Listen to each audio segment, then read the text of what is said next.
Շարունակում ենք մեր դասընթացը, մեր բանախոսն է երեկվա մեր հյուրը, Վարդան Ոսկանյանը, երեք, եթե հիշում եք, պարոն Ոսկանյանը խոսեց Ադրբեջանի Հանրապետության տեղաբնիկ ժողովուրդների մասին, այսօր պիտի խոսի Իրանի Իսլամական Հանրապետության տեղաբնիկների մասին, բնականաբար ոչ բոլորի, որովհետև դա շատ ընդգրկուն թեմա է, բայց մեզ համար ավելի կարևոր եւ ավելի եւ աշխարհագրորեն մեզ մոտ գտնվող եւ քաղաքականապես կարևոր։ Խնդրեմ։ Շնորհակալություն։ Այսօր մենք խոսենք Իրանի էթնիկական կազմի մասին, ընդհանուր գծերով։ Ես կներկայացնեմ էթնիկական կազմը, ինչպիսի էթնոսներ են ապրում, ինչ լեզուներով են խոսում, որ տարածքներն են զբաղեցնում եւ դրանից հետո կանդրադառնանք ինչ որ առումով քաղաքական նշանակություն ունեցող էթնիկական հանրությունների, մասնավորապես ադրբեջանի խնդրի, որը անմիջականորեն հարևան է հանդիսանում Հայաստանի Հանրապետությանը, կխոսենք քրդական հարցի մասին եւ ընդհանրապես այն խնդիրները, որոնք կանդրադառնանք այն էթնիկական միավորներին, որոնք այս կամ այն առումով քաղաքական արժեք ունեն Իրանի ներքաղաքական եւ արտաքին քաղաքական զարգացումների համատեքստում։ Ես մոռացա վերել ես Օլանդին, այսպես ասած, ամբողջական ներկայացման ֆայլը, բայց այս քարտեզի վրա կփորձեմ ներկայացնել այն ինչ որ պատրաստվում էի անել։ Եթե նայեք քարտեզը լեզվաբանական քարտեզ է իրականում, այսինքն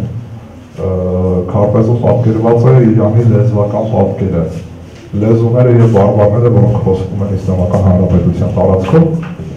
Եթե մենք բաժանենք ըստ լեզվաընտանիքների, ապա Իրանի Իսլամական Հանրապետության տարածքում ներկայում խոսվում են մի քանի լեզվաընտանիքների պատկանող լեզուներ եւ բարբառներ։ Դրանցից առաջինը անշուշտ ամենախոշորը դա իրանական լեզուների խմբի այս կամ այն լեզուն կամ բարբառն է, հնդեվրոպական ընտանիքի անդամ է, իրանական լեզուները, ինչպես եւ հայերենը, բացր իրանական լեզուները, ինչպես եւ հայերենը, հնդեվրոպական լեզվաընտանիքի անդամ են հանդիսանում, ուրեմն բացի իրանական լեզուներից հնդեվրոպական ծագման միակ լեզուն, որը Իրանի տարածքում վկայված է, դա հայերենն է, ըստ որում հայերը եւ հայերենը Իրանի տարածքում եղել են հիմնականում մի քանի, այսպես ասած, մեթոդաբանական բաժանում կարելի է առանձնացնել հայերի եւ հայերենի համար։ Մեկը դա բնականաբար պարսկահայքի տարածքն է, եթե նայենք այս հատվածը պարսկահայքի տարածքը, իմիջիայլոց մինչև առաջ անցնելը ասել, որ ադրբեջանը մեր այսօրվա պատմական ադրբեջանը, մեր այսօրվա պատկերացած ադրբեջանը չէ։ Պայմանականորեն մենք հիմա երբ որ ասում ենք ադրբեջան, նկատի ունենք Արաքս գետից հարավ ընկած տարածքը, Արաքսից հարավ ընկած տարածքը, իրականության մեջ ադրբեջանը ավելի հարավ է գտնվում, մոտավորապես այս հատվածից, իսկ Ուրմիա լճի արևմտյան հատվածները երբևիցե չեն եղել ադրբեջան։ Տարածքի այս հատվածի հայությունը կամ հայերեն բարբառները, որոնցից առանձին կղզիակներ դեռևս պահպանվել են, բնականաբար տեղաբնիկներ են, այսինքն ի սկզբանե բնակվել են այս տարածքում, որը հայտնի է պարսկահայ կանոնով, իսկ այս մասը պարսպատումնիքի գավառն է եղել, ներկայիս Ղարաբաղը, ուրեմն բայց մենք ունենք հայերի գաղթի ալիք, գիտեք, նշանավոր Շահ-Աբբասի գաղթի հետևանքով հայերը հայտնվեցին Իրանի տարբեր մասերում, սկսած Մեծ Կասպյան շրջաններից, այս հատվածներից Գիլան Մազանդարան, վերջացրած կենտրոնական Իրան Սպահան եւ Սպահանի մոտ կառուցված ամենանշանավոր քաղաքը Նոր Ջուվան, չէ՞։ Այսինքն մենք Իրանի տարածքում ունենք բնիկ հայեր, այսօրվա Իրանի քաղաքական տարածք ասելով նկատի ունենք քաղաքական սահմանները, բնիկ հայություն եւ ունենք հայություն, որը այստեղ հայտնվել է գաղթի հետևանքով, հիմնականում Շահ-Աբբասի կազմակերպած գաղթի հետևանքով։ Ուրեմն հաջորդ լեզուների խումբը, որը նույնպես զգալի տեղ է գրավում Իրանի լեզվական եւ էթնիկ քարտեզին, դա թյուրքական լեզուներով խոսող հանրություններն են եւ բնականաբար նրանց լեզուներ են։ Թյուրքական լեզուներից եւ թյուրքախոս ժողովուրդներից ամենանշանակալին, ամենամեծաթիվը, ամենակարևոր դերակատարություն ունեցող Իրանի կյանքում դա այս կանաչով ընդգծված տարածքի բնակչությունն է, կամ մենք դրանց հաճախ կարելի է կոչել տարբեր տերմիններով, ազերի 3 որ խոսեցինք, սրանց կարելի է կոչել ազերի եզրով։ Հայերենի համար ըստիս ավելի ընդունելի ատրպատականցի եզրը, կարող ենք օգտագործել թյուրքախոս իրանցի, կարող ենք օգտագործել թյուրքախոս ատրպատականցիներ, լեզուն անշուշտ թուրքերեն է։ Ուրեմն հաջորդ խումբը թյուրքալեզուների դա այս տարածքում, Խորասանի տարածքում, Խորասան նահանգի տարածքում եւ այսօրվա վարչական բաժանմամբ նաեւ Գոլեստան նահանգի տարածքում բնակվող թուրքմեններն են, որոնք խոսում են նույնպես օղուզական խմբի լեզուներից մեկում, այսինքն ադրբեջաներենը կամ ադրբեջանյան թուրքերենը, թուրքմեներենը եւ Թուրքիայի թուրքերենը, դրանք միևնույն ենթախմբին, թյուրքական լեզուների միևնույն ենթախմբին պատկանող լեզուներ են, օղուզական խումբ են ասում, հաշվի առնելով, որ սրանք սերում են օղուզներից, օղուզական ցեղերից, եւ թյուրքալեզուների, այսպես ասած, կնուկազյաններ կարելի ասել, բայց իրականում բավական մեծ գրպանիքներ են այս հատվածում, կենտրոնական եւ հարավային Իրանում, ռաշղայցիները, բոլորը հավանաբար գիտեն, Նիսանը հայտնի, այսպես ասած, ամենագնացը արտադրում չէ, որ հայերը ասում են Քաշկայ կամ Կաշկայ, այս ցեղի անունով է, գիտեք էլի մեքենաների դեպքում Տուարեգ են ասում, չգիտեմ, Չիրոկի են ասում եւ այլն, որոնք ցեղերի հնդկացիական ես աֆրիկյան ցեղերի, Կաշկայցիները կամ Կաշկայցիները այս տարածքում բնակվող ժողովուրդ են, նույնպես օղուզալեզու են, օղուզական խմբի լեզուներից մեկով են խոսում, կամ փոքրիկ թյուրքալեզու կղզիակներ այս հատվածում ես չգիտեմ, ստեղ ոնց որ նշված չի խալաջներ եւ այլն, նույնպես թյուրքալեզու ժողովուրդները։ Եվ հիմնականում այսքանով կարելի է ավարտել թյուրքալեզուների հատվածը, հետո մենք առանձին կանդրադառնանք ընդհանուր պատկերի ներկայացումից հետո։ Հաջորդ խումբը դա սեմական լեզուներով խոսող ժողովուրդներն են, որոնք ներկայացված են երկու, այստեղ կարծեմ երկուսը նշված, բայց իրականում պետք է նշել 3 խումբ։ Դրանք առաջին հերթին ասորիներն են, որոնք խոսում են, ուշադրություն պետք է դարձնել, ասորիները կապ չունեն ասորեստանցիների հետ։ Ասորեստանը եւ ասորիքը տարբեր աշխարհագրական քաղաքական հասկացություններ են եւ տարբեր լեզուների մասին է խոսքը, երբ որ մենք ասում ենք ասորերը եւ երբ որ ասում ենք ասորերը։ Հասկանալի ասորիները եւ նրանց լեզուն, ասորիները արամեացիների ժառանգներն են, իսկ նրանց լեզուն նոր արամեական բարբարներն են։ Այսինքն ասորիների այսօրվա լեզուն ժառանգն է այն լեզվի, եթե պատկերավոր ասենք, որով խոսում էր Հիսուս Քրիստոսը։ Հիսուս Քրիստոսը եբրայերեն չէր խոսում։ Եբրայերենը արդեն այդ ժամանակ Պալեստինի ընդհանրապես Հրեաստանի տարածքում արդեն իսկ մեռած լեզու էր եւ հրեաները խոսում էին արամեերեն։ Հաջորդ երկրորդ, այսպես ասած, խոշորածավալ խումբը դա տեսեք այս հատվածում բնակվող արաբներն են, Իրանի արաբները, հաճախ սրանց կոչում են Իրանի արաբներ եւ ընդհանրապես կարծիք կա, որ սրանք համենայն դեպս սրանց որոշ մասը ծագումով արաբներ չեն, այլ արաբականացված տեղի նախկին իրանախոս բնակչությունն է, բնակվում է Խուզիստան նահանգում, հայերիս այդ նահանգը հայտնի է նաև մեր պատմական աղբյուրներից, Խուժաստան անունով, չէ, հիշում եք Արշակի պատմությունը, Արշակի եւ Շապուհի, չգիտեմ, Անուշ Բերդը եւ այլն, Խուժաստան եւ այս նահանգի բնակչության անունից մենք ունենք հայտնի Խուժան բառը։ Խուժան ցեղանուն է, որ նշանակում է բարբարոս վայրենիցը, հայերենում բնականաբար ստացել է ածականական իմաստ եւ կիրառում է իմաստով, ինչով մենք այսօր կիրառում ենք։ Եվ ունենք փոքր խումբ, որը այստեղ ոնց որ թե նշված չէ, կամ մոտավորապես եթե սա է, ես չեմ տեսնում իմ սա ինչով են գրված, ամեն դեպքում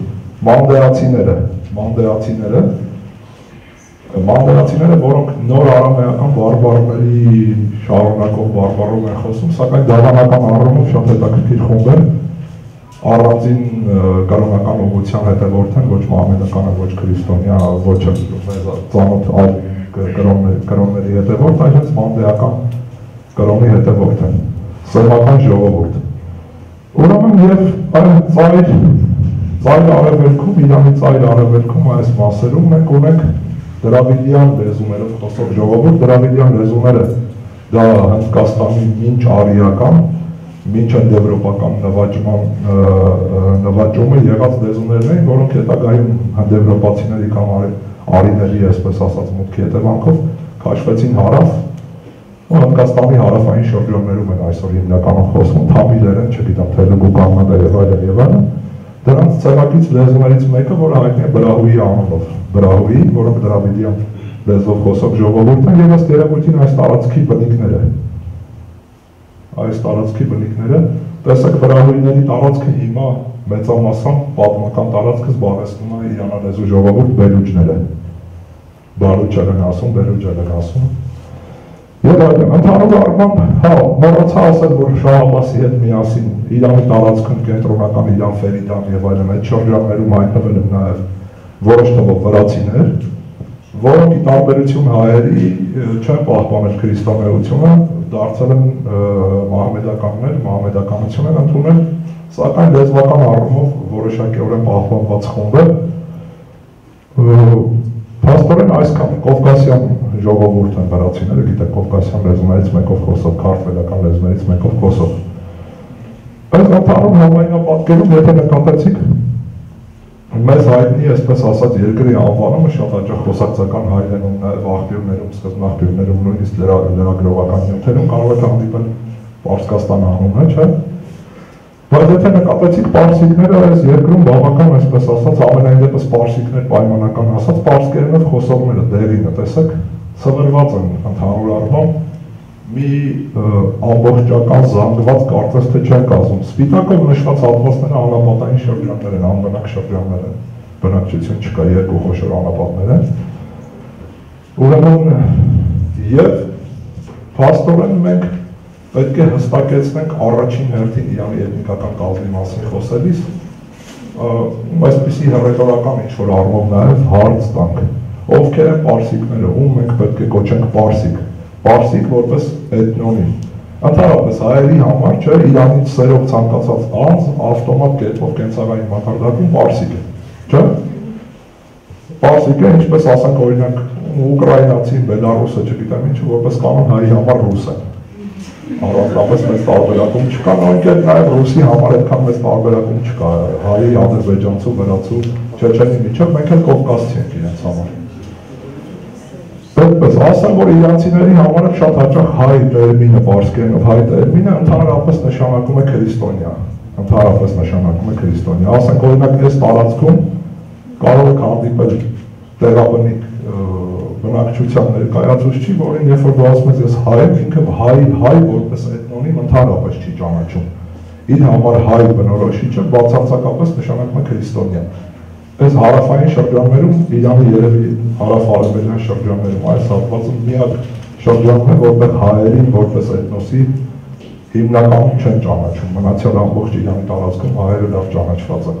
Այս տարածքում, երբ որ դու ասես ես հայ եմ, պարսկերենով խոսելիս ասես ես հայ եմ, ինքը կարող ասի հայ, այստեղ մի հատ էլ հայ կա, գերմանացի հայ է, բառացիորեն։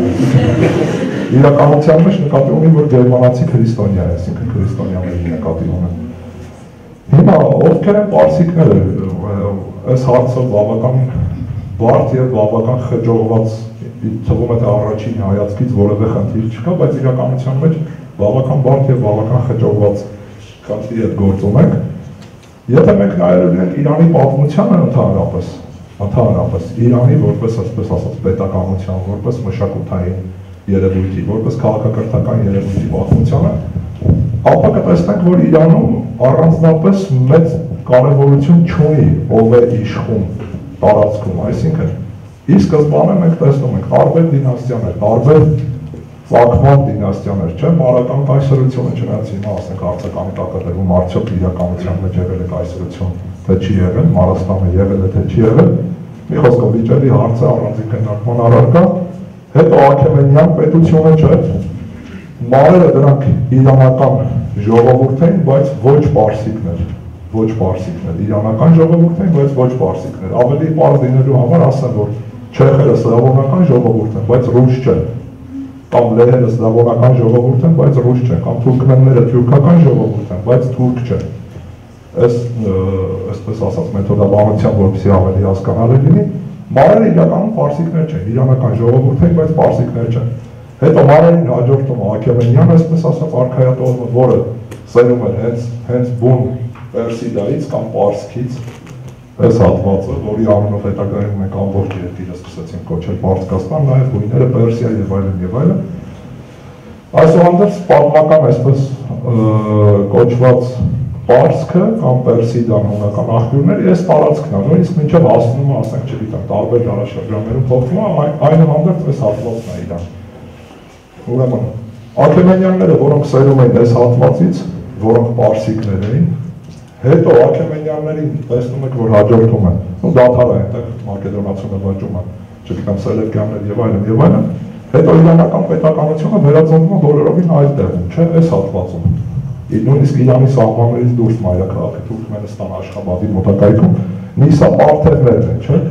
որոնք նույնպես իրանական ժողովուրդ են, սակայն պարսիկներ չեն, ոչ էլ մարեր են, այսինքն երրորդ իրանական ժողովուրդն են, որոնք ստեղծում են իրանական պետականություն, չէ, պարթևներին հաջորդում են Սասանյանները, Սասանյանները նույնպես պարսիկ էին այս շրջանից են, այսինքն եթե դուք նայում եք, հետո եթե կանք հետիսլամական, այսպես ասած Իրանի պատմության մեջ իրանական պետականությունը վերածնունդ է ապրում այս տարածքում, կենտրոնական Ասիայում, Միջին Ասիայում, հավանաբար իրանականացված արևելաիրանական ժողովուրդների, նույնպես ոչ պարսիկների, պարսկականացված արևելաիրանական ժողովուրդների միջոցով, այնտեղ արքայատողներ կան, Սամանյաններ եւ այլն, ինչևից է։ Այսինքն, եթե մենք պատկերավոր արտահայտվելու լինենք, Իրանը միշտ կա, բայց դինաստիաները գնում գալիս են ըստ որում տարբեր ծագման դինաստիաներ։ Իրանական դինաստիաներ, հետո ես մոռացա ասել, ամբողջ ընդմիջումը թյուրքական ներխուժմամբ, սելջուկներն են գալիս։ Սելջուկները Իրանում հաստատվում են եւ Իրանում իշխում են որպես իրանական արքայատող, այսինքն ընդունում են իրանական անուններ, չգիտեմ, պարսկերեն պետական լեզվի երկրի։ Հետո գալիս են մոնղոլները, էլի Իրանը նվաճում են, նստում են իրանական պետական ավանդույթը, մշակութային ավանդույթը այնքան ուժեղ, որ մոնղոլներն էլ դառնում են իրանցիներ, այսպես ասած, մշակութային առումով իրանցիներ, քաղաքական առումով իրանցիներ։ Ամենահետաքրքիրն է, որ արաբական նվաճումից հետո Իրան բառը ուներ միայն մշակութային նշանակություն, որպես քաղաքական, այսպես ասած, միավորի անվանում, Իրանը հանդես չէր գալիս։ Հասկանալի է։ Մոնղոլների օրոքա, որ Իրանը որպես քաղաքական միավորի անվանում վերածնունդ է ապրում։ Տարօրինակ, բայց փաստ։ Այսինքն, իրանական, այսպես ասած, ֆենոմենը կամ մշակութային քաղաքակրթական, չգիտեմ, երևույթը շատ հետաքրքիր է այն տեսանկյունից, որ Իրանը մշտապես ունենալով մշակութային եւ ռազմավարական, այսպես, խորություն, մշտապես բաց է, երբ որ պաշտպանվելու հնարավորությունները սպառվում են։ Իրանը բացվում, թողնում է համապատասխան պայմանականորեն ասենք այլ էթնիկ, այլալեզու տարին իր մարմնի խորքը դեպի իր սիրտը, հետո իր մշակութային, իր քաղաքական, ինստիտուցիոնալ եւ տարբեր այլ, այսպես ասած, քաղաքակրթական գերակայության շնորհիվ սրանց կոպիտ ասած զուլում եւ դարձնում ավելի իրանցիներ, քան նույնիսկ իրականության մեջ ի սկզբանե եղած իրանցիներն են։ Այսպիսի պարադոքս կա։ Եթե մենք նայում ենք տարբերության, ապա դրա հակապատկերը մենք ենք հայերս։ Հայերս ընդհանրապես որևէ մեկին չենք թողնում, եթե պայմանականորեն ասենք ամրոց, չէ, Իրանը այն ամրոցն է, որը փակվում է, հետո բացվում է։ Հայաստանը մշտապես փակվում է, այսպես ասած, որոշակի ժամանակից հետո, չէ, եւ ոչ թե պրագմատիզմն է մեր դեպքում շատ հաճախ իշխում, այլ իշխում է, այսպես ասած, հերոսականությունը։ Դրա համար մեր պատմության անկյունակարային իրադարձությունը մեր պարտությունն է, ավարայնի ճակատամարտը, չէ, շատ հերոսական, այսպես ասած, շատ ոգեղեն մի երևույթ, բայց իրականության մեջ ուղղակի իմաստով պարտություն, բարոյական հաղթանակ բանը մի կողմ թողնենք։ Պարտությունը մենք դարձել են մեր համար անկյունակարային իրադարձություն։ Իրանի պարագայում այդպես չի, Իրանը կարողանում է բացվել, կարողանում է կլանել։ Իսլամը գալիս է, իրանցիները իսլամ ընդունում են։ Ընդունում են իսլամի մեջ առաջանում է նոր շարժում, շուբիականություն, երբ որ պարսիկները ցածր են արաբներից, հետո հավասարվում են արաբներին, հետո անցնում են արաբներին։ Հետո ընդհանրապես նվաճում են խալիֆայության մայրաքաղաքը, դե իրանցիները այս տարածքից դուրս եկած լեռնային Իրանի շրջանից, գալիս է խալիֆայության մայրաքաղաքը, Բաղդադը նվաճում են եւ խալիֆները խամաճիկներ են դիմում դե իրանցիների ձեռքին։ Այսպիսի հետաքրքիր երևույթ կա, դրա համար բնորոշել ովքեր են հիմա Իրանում պարսիկները շատ բարդ խնդիր է։ Ինքը պարսկերենը չունի հստակ եզրաբանություն կամ պարսկերենում պարսիկ բառի եզրաբանությունը ժամանակակից պարսկերենում արհեստական է։ Տեսեք, պարսկերենում պարսիկը բնորոշվում է ֆարս անունով։ Իրականում մենք գիտենք, որ ցեղանունը առնվազն հին իրանական դարաշրջանից մենք ունենք վկայված իրենք Աքեմենյան արքաները ասում են, իրենց կոչում են Փարսա, այսինքն պարսիկ, եւ որոշակիացնում են նաեւ արիա։ Արիացի, երբ որ ասում են նկատի չունեմ քաղաքական, այսպես ասած, արիականությունը, որը գիտեք որտեղ առաջացավ, հետո ուր գնաց հիմա ինչպես է շահարկվում եւ այլն, արիա անվանումը դա այսպես պարզ ասեմ, այսօրվա հնդիկների Հնդկաստանը եւ իրանցիների ընդհանուր նախնիների ինքնանվանումն էր։ Այնպես ինչպես մեր նախնիների եւ մեր ինքնանվանումը հայ է։ Հասկանալի, այսինքն հնդեվրոպական ժողովուրդներից մեկը ինքն իրեն կոչում էր արիա։ Հետագայում միայն, այսպես ասած, նախկինում գիտեին, թե ընդհանրապես հնդեվրոպական լեզուները եւ ժողովուրդները առաջացել են սանսկրիտից։ Դրա համար հաճախ հնդեվրոպական լեզվանտանիքը հաճախ կոչում են արիական լեզվանտանիք։ Հետո բարձրացավ, որ սանսկրիտից առաջել լեզուներ ունենք մենք, խեթերենը, լուվիերենը, փոքրասիական լեզուներ եւ սանսկրիտը ամենևին մայր լեզուն չի հնդեվրոպական։ Հասկանալի, այլ այդ հնդեվրոպական մայր լեզվի դաստրերից մեկը միայն։ Հիմա Աքեմենյան արքան իրեն կոչում է պարսիկ եւ կոչում է արիացի, չէ՞։ Հայերենում ավելի ճիշտ կլինի կոչել տերմինը որպես ոչ քաղաքական տերմին, ճիշտ կլինի կոչել արի, որովհետեւ մենք մեր պատմական, այսպես ասած, աղբյուրներում ունենք վկայություն, չէ՞։ Շապուհը արեաց արքան։ Շապուհը, որը արիների արքան էր, արիացիների, այսպես ասած, արքան էր, որպեսզի տարբերակենք արիացի քաղաքական եզրը, կարելի է օգտագործել արի։ Տերմինը, որը հայերենում վկայված է միջազգայից։ Այո։ Ուրեմն Աքեմենյանները իրենց այդպես են բնորոշում։ Երբ որ մենք գալիս ենք պարթևներին, չէ, պարթևները համենայն դեպս էթնիկական անվանումը մենք չունենք, մենք գիտենք, որ իրենց դինաստիական անունը գիտենք ցերը, որից ծերում էր Արշակունիների դինաստիան, չէ, այսպես ասած, որը սկյութական ցև էր պարթևականացած, չէ։ Դրա համար էլ հավանաբար սկյութները բավական հաղթանդամ մարդիկ են, դրա համար էլ հայերենում պարթևը հավանաբար Արշակունիների շնորհիվ դարձել է նաև արձական, այսինքն հաղթանդամ մարդ,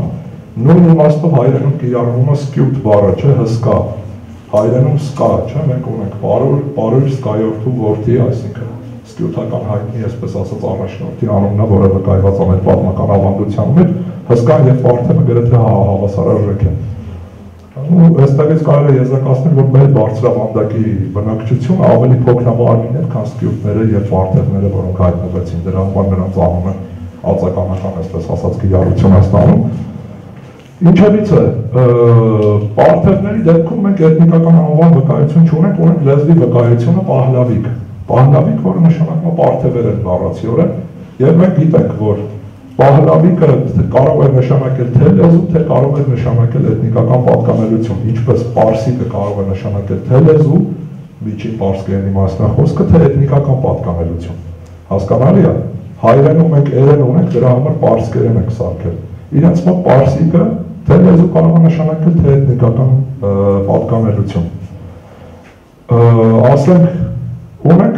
Սասանյանների ժամանակից վկայված պարսիկ անունը որպես լեզվի անվանում, բայց հայերենի նյութը ցույց է տալիս, որ դա նաև եղել է էթնոնիմ, էթնիկական անվանում։ Այսինքն դեռևս Սասանյանների օրոք մենք ունենք պարսիկը։ Հետագայում մենք պարսիկ բառը ունենք միայն բացառապես որպես լեզվի նշանակյալ, բնականաբար վերջի կի կորստով, չէ, փարսի, հետո դրա արաբականացված տարբերակը ֆարսի, որովհետև արաբերենում փ չկա, պարսիկի համար բառը պարսկերենում կամ պարսկերենի համար բառը պարսկերենում արաբականացված է, էլի պարադոքսալ երևույթ է։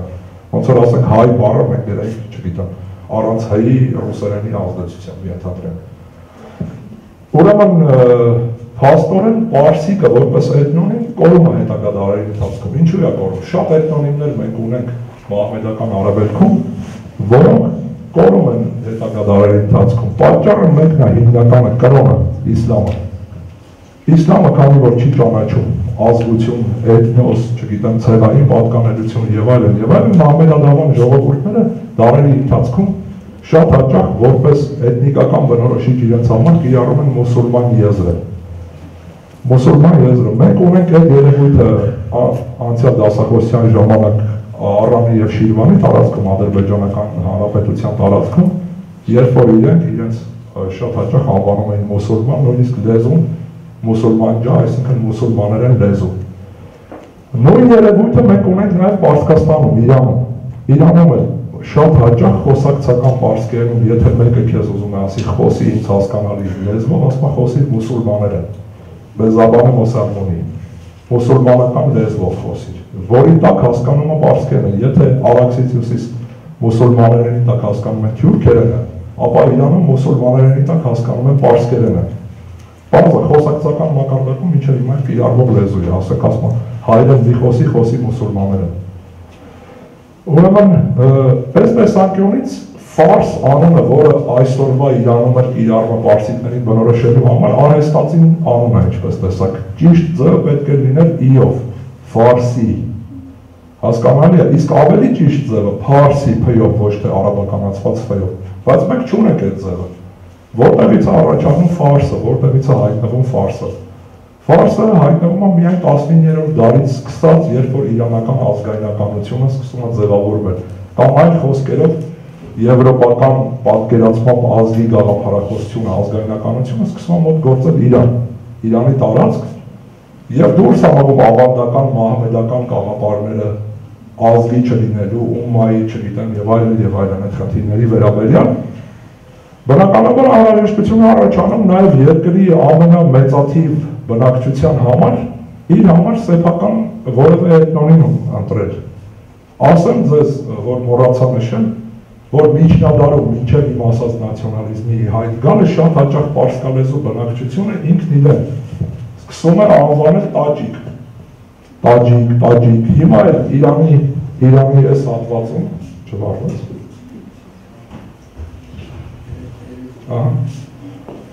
Իրանի այս հատվածում ֆարս նահանգում Շիրազից դուրս գտնվող տեղի պարսկական տիպի, բայց ոչ պարսկերեն բարբարների կրողները շատ հաճախ իրենց կոչում են տաջիկներ։ Հասկանալի է։ Չգիտեմ, արժի բացատրել տերմինի սկզբնավորումը ինչպես է եղել։ Ի սկզբանե տերմինը տաջիկ տերմինը ծագել է արաբական ցեղի անունից, թայի ցեղ կա արաբական թերակղզու հյուսիսում այս հատվածում, որի միջոցով իրանցիները ճանաչում էին արաբներին ընդհանրապես։ Հասկանալի է։ Դրա համար միջին պարսկերենում արաբը լինում է չիկա ածանցա, որը կազմում է ցեղանուններ, չէ՞, մենք ունենք մեր մոտ էլ վկայված է խորենացումը, չէ՞, իրանական էպոսի հերոսը, չէ՞, Ռուստամ Սակչիկ, այդ նույն ճիկ ածանցը սակն է, դիտեք ցեղանունը ասացի, սկյուտ, այսինքն Ռուստամը, որը սակ էր, որը սկյուտ էր, չէ՞։ Հիմա տաջիկը դա արաբն է, սկզբնապես թայ ցեղին պատկանող արաբը, հետո ընդհանրապես արաբը։ Պարզ է։ Հետո բառը ձեռք է բերում մահմեդական իմաստը, այսինքն ընդհանրանում է, չէ՞, արաբը, քանի որ արաբները մահմեդականություն են բերում, ընդհանրապես սկսում է նշանակել արաբ, չէ՞։ Կներեք մահմեդական եւ այդ փուլում, երբ որ բառը սկսում է նշանակել ոչ թե արաբ, այլ մահմեդական, մեկ էլ հայտնվում է մի ժողովուրդ, որը գալիս է, այսպես ասած, Թուրքեստանից։ Սիստեմը հասկանանք, այս հատվածից, որը քարտեզի վրա չկա, գալիս է կենտրոնական Ասիայից մոտ գործում Իրանի տարածք, չէ՞։ Թուրքական ժողովուրդները, որոնք դեռևս մահմեդական չեն, դեռևս շամանիստներ են, դեռևս իսլամ չեն ընդունել։ Կենտրոնական Ասիայում է միայն, որ թուրքալեզու ժողովուրդները ծանոթանում են իսլամի հետ եւ ընդունում են իսլամ։ Դրա համար կենտրոնական Ասիայի իրանալեզու բնակչությունը դեռևս մուսուլման չդարձած թուրքերի համար նույնպես տաջիկ էր։ Հասկանալի է։ Տաջիկ անունը այսօր պահվում է պարսկերենով կամ պարսկերենի նման լեզուներից մեկով խոսող ժողովուրդը կենտրոնական Ասիայում չեն նշանավոր տաջիկները Տաջիկստանում եւ նաեւ իրանական տարբեր պարսկալեզու տարբեր խմբեր Խորասանում, չգիտեմ, իմ նշած այս ֆարսի նահանգում, այս հատվածներում։ Պարզ է, այսինքն ամեն դեպքում ֆարսի անվանումը դուրս էր մղված, տաջիկ էր։ Շահ Աբասի ժամանակ Իսկանդարբեկ Մունշիդ, Շահ Աբասի պալատական, այսպես ասած, պատմիչը, չէ, պալատական պատմագրության հեղինակը ասում է թուրքեր եւ տաջիկների տակ բնականաբար հասկանում է պարսիկներին, ասում է, չգիտեմ, բանակը բաղկացած էր թուրքերից եւ տաջիկներից, կամ թուրքերը զինվորներ են, տաջիկները առևտրականներ։ Բնականաբար տաջիկ այստեղ հասկանում է հեղինակը պարսիկներին։ Հիմա ֆարս անունը ինչպես է հայտնվում, ֆարս անունը հայտնվում կաղապարման, կալկա են ասում լեզվաբանության մեջ, կաղապարի միջոցով, պատճենահանման միջոցով, Մենք ունենք այդ ժամանակ Իրանում թուրք, չէ, արաբ, տեսեք առանց իերի։ Բոլորը բաղաձայնով վերջացող, դրա համար էլ ֆարսը պետք է վերջում ձայնավոր չունենար, նույն պատճենով ստեղծում է ֆարս։ Իրականում, կրկնում եմ, ճիշտը պետք է լինել իով, ֆարսի, բայց չունենք այդ ձևը։ Այսօր էլ ասենք հաճախ որ խոսում ես, ասենք ասում եմ ֆարսիկի հետ կամ իրանցու հետ խոսում ես, ասենք հարցնում է երկադրենք, ասում եմ ֆարսես թե թուրք, ասենք ֆարսի یا թուրք։ Քուրդ բառը նույնպես օգնում է այդ նույն գաղափարին, տեսեք, էլի ի չունի վերջում եւ այլն եւ այլն։ Այսինքն այսօրվա Իրանում պարսիկները ինչ որ առումով կարելի է ասել, թե լինելով պարսիկների լեզուն լինելով այս երկրի պետական լեզուն, կոյները ընդհանրապես բոլոր իրանալեզու ժողովուրդների համար եւ Իրանի տարածքում բնակվող բոլոր ժողովուրդների համար ըստ որում կոյն է, որը չի պարտադրվել։ Պատմական մշակութային ճակատագրերի բերումով այդ կոյնեն ընդհանուր լեզու, վերբարբառային լեզու կոյնը է նշանակում։ Հայտնվել Իրանի տարածքում եւ ժամանակին Հնդկաստանից մինչեւ Օսմանյան կայսրություն, մինչեւ չգիտեմ միջեր գրական ծով ունեցել դերակատարություն, այսուհանդերձ այդ լեզուն իրենց համար հայրենի համարող ժողովուրդը ինչ որ առումով մյուս ազգերի եւ ժողովուրդների հանդեպ ունի ավելի ցածր կարգավիճակ էթնոնիմի իմաստով, ցեղանվան իմաստով, էթնիկական բնորոշիչի իմաստով։ Հիմա բնականաբար այսպիսի պայմաններում Իրանում ռելևանտ չի եղել թե միջնադարում, թե հիմա էլ այդքան ռելևանտ չի, այդքան արժեքավոր չի, արդյոք շիա մահմեդականը խոսում է պարսկերենով, թե խոսում է թուրքերենով, հասկանալի է։ Դրա համար իրանական պատմության մեջ եւ նաեւ արդի քաղաքական իրականության մեջ այնպիսի դիտք, ինչպիսին զբաղեցնում է այս դեղին լեզվով խոսողը պայմանականորեն ասենք, հավասարապես կարող է զբաղեցնել նաեւ այս կանաչ լեզվով խոսողը, առանց տարբերակման։ Այսինքն լեզվական պատկանելության փաստը դեռևս չի խոսում։ Մենք տեսանք նախորդ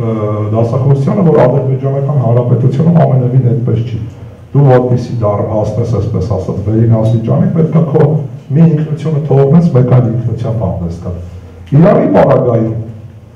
իրանցիները կարծես թե ճնշում են, եթե կարելի է այդպես կոչել ճակերտավոր, բոլոր տեսակի ինքնությունները առաջին հերթին պարսկական ինքնություն են։ Փոխարինելով դա ընդհանուր իրանական ինքնության։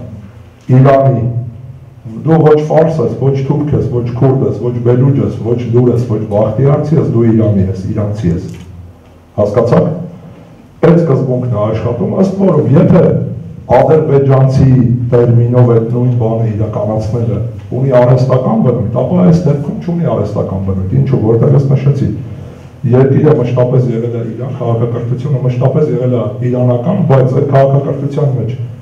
թե մշակութային դերակատարության առումով, թե քաղաքական դերակատարության առումով տարբեր ժամանակահատվածներում եղել է տարբեր ժողովուրդներ։ Հասկանալի է։ Այսինքն նույն հաջողությամբ Իրանում թուրքը կարող է այս պետականություն ձևավորի, բայց այդ պետականությունը այսուհանդերձ լինելու է իրանական պետականություն, մշակույթը լինելու է իրանական մշակույթ։ Ինչպիսի հաջողությամբ պարսկախոսը կարող է ձևավորվել, ինչպիսի հաջողությամբ կարող է ձևավորել, ենթադրենք ես Իրանի Մազանդարանի մեծ Կասպյան շրջանների բնակչության ներկայացուցիչը կարող է լինել։ Եվ եթե նայենք, իրականում այդպես կա, եթե մի պահ տրանսֆորմացնենք այս իմ ասած իրակույթները ժամանակակից Իրանի քաղաքական դաշտ, չէ, վերջի տարիներ, իսլամական հեղափոխությունից այսքան կամ ասենք շահից սկսենք, լավ։ Չէ, Իրանի վերջին շահական դինաստիան սերում էր Մազանդարանից, պարսիկ չէ։ Մազանդարանից էր, բայց գիտեք որ թե Ռեզա շահը, թե նրա որդին, չէ, Մոհամմադ Ռեզա շահը իրանական նացիոնալիզմի համար մեկ ջատագովներն էին, չէ։ Իրանի գաղափարի վերականգնումը, իրանական 2500-ամյա պետականության նշումը, այսպես ասած, Աքեմենյանների մայրաքաղաք Պերսեպոլիսում եւ այլն, իրենք պարսիկներ չեն, հասկանալի է, մազանդարանցիներ են, այս շրջանից են սերում, իրանալեզու ժողովուրդ են, բայց պարսիկ չեն։ Հետո գալիս ենք, մենք տեսնում ենք Իրանում իշխանությանը գալիս պայմանականորեն, ասենք, չէ, առաջին դեմքը, չէ, Խոմեյնին, չէ, Այաթոլլահ Խոմեյնին սերում է այս շրջանից, չէ, Խոմեյն քաղաքից իր ազգանունից էլ բարձա, Խոմեյնին պայմանականորեն կարող ենք ասել, որ նա պարսիկ է, իր մայրենի լեզուն համենայն դեպս ոչ Թեհրանյան պարսկերենն է, բայց պարսկերենի բարբառներից մեկն է, ինքը միշտ բարբառով է խոսում, եթե ելույթները պարսկերեն իմացողները լսեն, ակնհայտորեն երևում որ բարբառով է խոսում։ Իմամ Խոմեյնին, հետո մենք տեսնում ենք, այսպես ասած, երկրորդ նրա փոխանորդը, նրա հաջորդին, չէ, որը սերում այս կանաչներից, այսպես ասենք, պայմանականորեն, Ատերպատականից Թավրիզի մոտակայքի Խամենեի շրջանից, որի համար մայրենի լեզուն արդեն թուրքերեն կան։ Տեսեք, Մազանդարամերենով խոսող մարդ, Մազանդարանից սերող մարդ, չէ, են կողմից սերող մարդ եւ թուրքախոս շրջանից սերող մարդ։ Կարող եք ինձ ասել, իրանական պետականության շահերի տեսանկյունից սրանց դիրքորոշումը տարբեր էր, թե չէ։ Պարզ ասենք, կրոնական գաղափարախոսությունը մի կողմ թողենք, շահը ասենք ասում են իրանական կայսրությունը, Իմամ Խոմեյնին եւ Խամենեին ասում են, ասենք, չգիտեմ, իսլամական աշխարհը, բայց իրականության մեջ նրանք երեքն էլ ծառայում են մի քաղաքական, մշակութային, քաղաքակրթական միավորի շահերին անկախ էթնիկական պատկանելությունից, անկախ լեզվական պատկանելությունից։ Հասկանալ է, եթե Իրանի նախագահներին սկսենք նայել, ապա այդտեղ էլ բավական հետաքրքիր պատկեր կլինի։ Համենայն դեպս մի նախագահ Ռաֆսանջանի սերում էր բուն պարսկախոս շրջաններից, տեսատվածից Քերման Ռաֆսանջան, բայց մյուս երկու նախագահները Իրանի սերում են այս շրջանից, Ահմադինեժադը եւ ներկայիս նախագահ Սերնան նահանգից, ըստ որում երկուսն էլ տարբեր, այսպես ասած, ոչ պարսկական բարբարային շրջաններից սերով են։ Պայմանականորեն այդ բարբարային շրջանները կարող են կոչել պարթևական շրջաններ, որտեղ այդ բարբարները ըստ ամենայնի պարթևերենի շարունակողներն են։ Այսինքն նախագահների մակարդակով են մի հատ պարսիկ է իշխել, երկու պարթև են իշխել, որոնցից մեկը հիմա է իշխում։ Գեղարվեստական ասած, հասկանալի է։ Ահա այս տեսանկյունից է, որ Իրանը չի ընկնում այն մեր դասական դասակարգումների տակ, երբ որ մենք ասում ենք ազգային փոքրամասնություններ, չգիտեմ, էթնիկական բազմազանություն, էթնիկական լեզուներ եւ այլն եւ այլն։ Կոնստրուկտը, կառույցը, քաղաքական, մշակութային, քաղաքակրթական կառույցը չի ձևավորվել արտաքին միջամտության արդյունքում կամ արհեստական կերպով, օրինակ սովետական, այսպես ասած, միությունը, չէ, ձևավորվում է ինչ-որ առումով արհեստական ձևով, չէ, գալիս է մի երկիրը, նվաճում է մյուս երկրները, չէ, ասում է ընդհանրապես շուտով ազգությունները